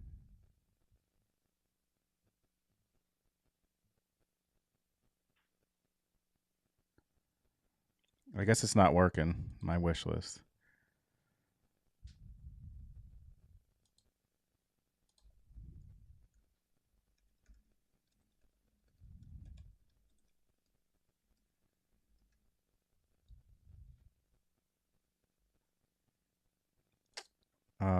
Where did I get the Zoom access?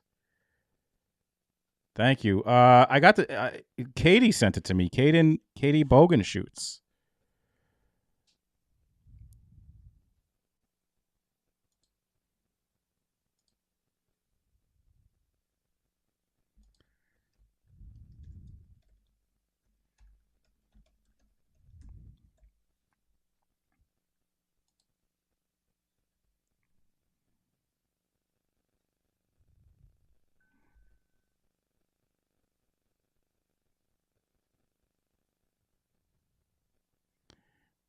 Elizabeth L mod with a $20 super with a $20 Venmo. Thank you so much, Elizabeth.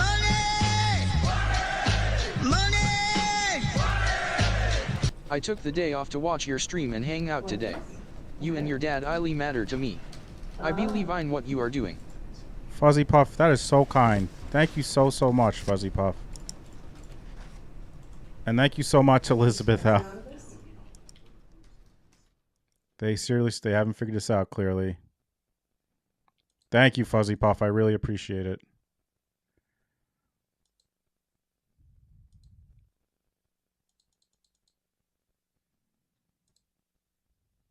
Yes, Baldwin is going on trial for this, but his trial isn't until late summer. June, July, or August. I'm not sure when. We don't have a date yet.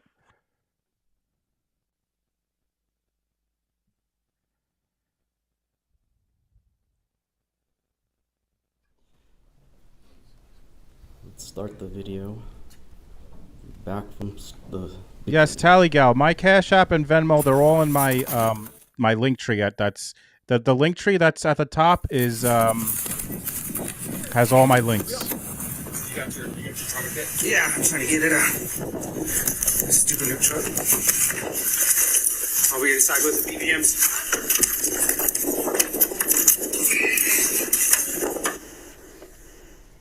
Can everybody hear it? Yeah, we can hear it. Because in the back of the room you can't hear anything.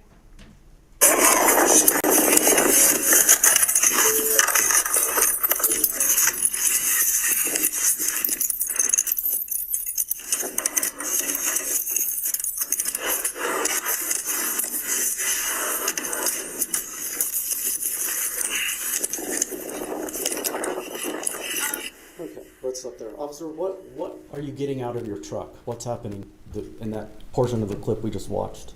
So I arrive on scene, go around to my passenger seat where I keep the shooting trauma kit, hand it to what I believe was one of the volunteer firefighters, and then have some trouble with everything that's locked because it was a new unit and everything. She wasn't used to pulling it out as fast. And then I go retrieve a BVM kit. It's a bag valve mask for airway purposes to help an individual get oxygen. Okay. Thank you.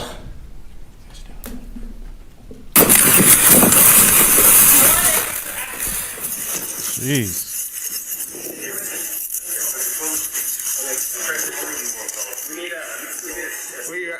A seal. You have a seal? A seal?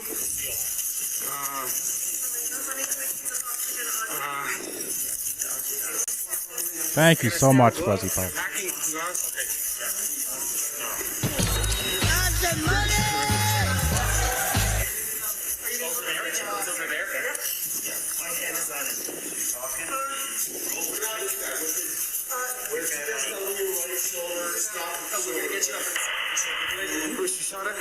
She came in here and went across her chest. And came out the back. You want air flight? Yeah, we got one in route. Okay.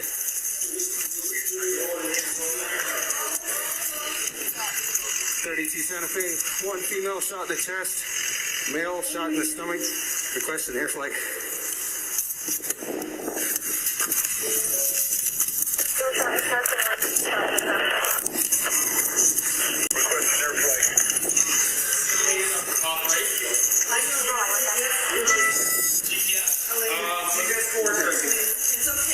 I got you right here. 32, I got just Santa Fe medics.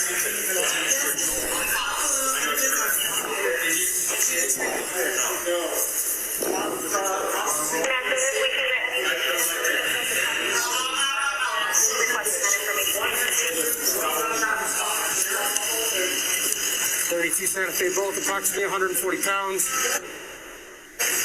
Elderly male and young female. It's locked because it was a new unit and everything. She wasn't used to pulling it out as fast. And then I go retrieve a BVM kit. It's a bag valve mask for airway purposes. They can help an individual get oxygen. Okay. Thank you. I think we may need court IT. That was just a replay of his previous testimony.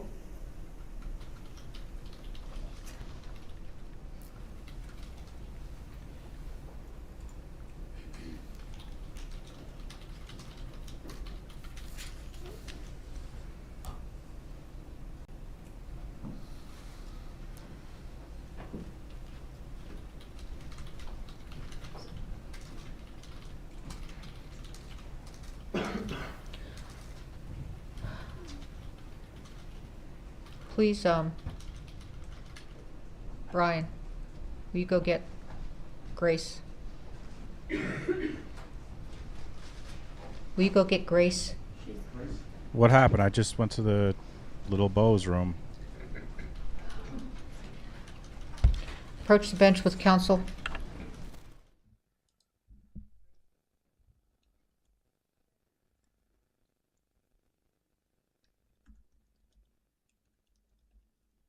By the way, I just got a $25 cash out from Tony Bailey that said, because it's my Friday, cheers, Jay and Shannon. Thank you so much, Tony. You are awesome. I just messaged Brienne to see if she has an update of what happened.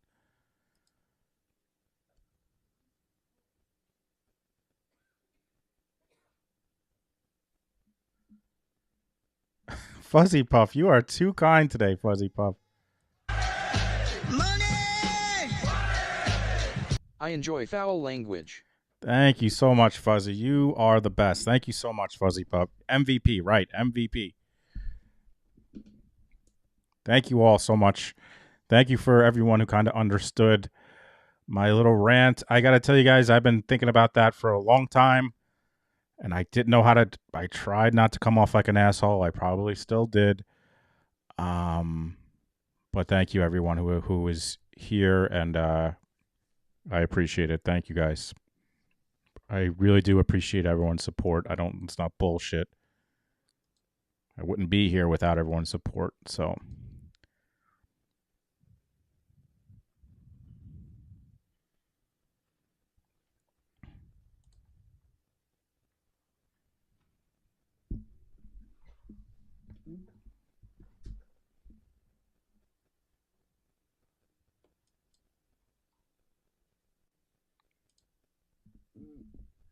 Thank you so much, Tally Gal. I appreciate it.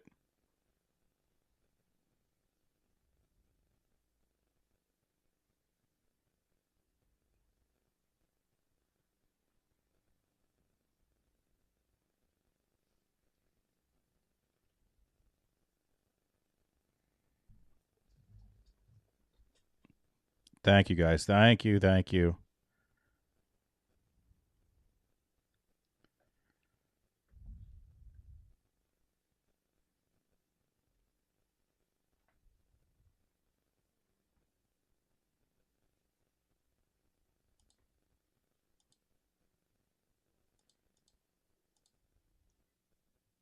Oh, early lunch.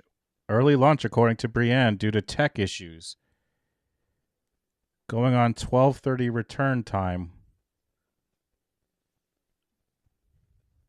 So I think we're about to find out that they're going on lunch, which I set up. Okay. Set up.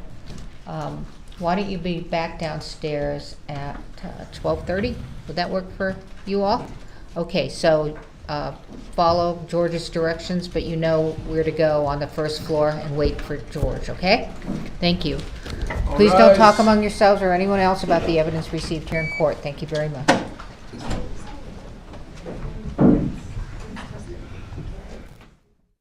So I have a second stream set up. This will portal us into the afternoon stream, which is 2:30, which is a little less than an hour. Let me change the time I have of the stream. MJ with another.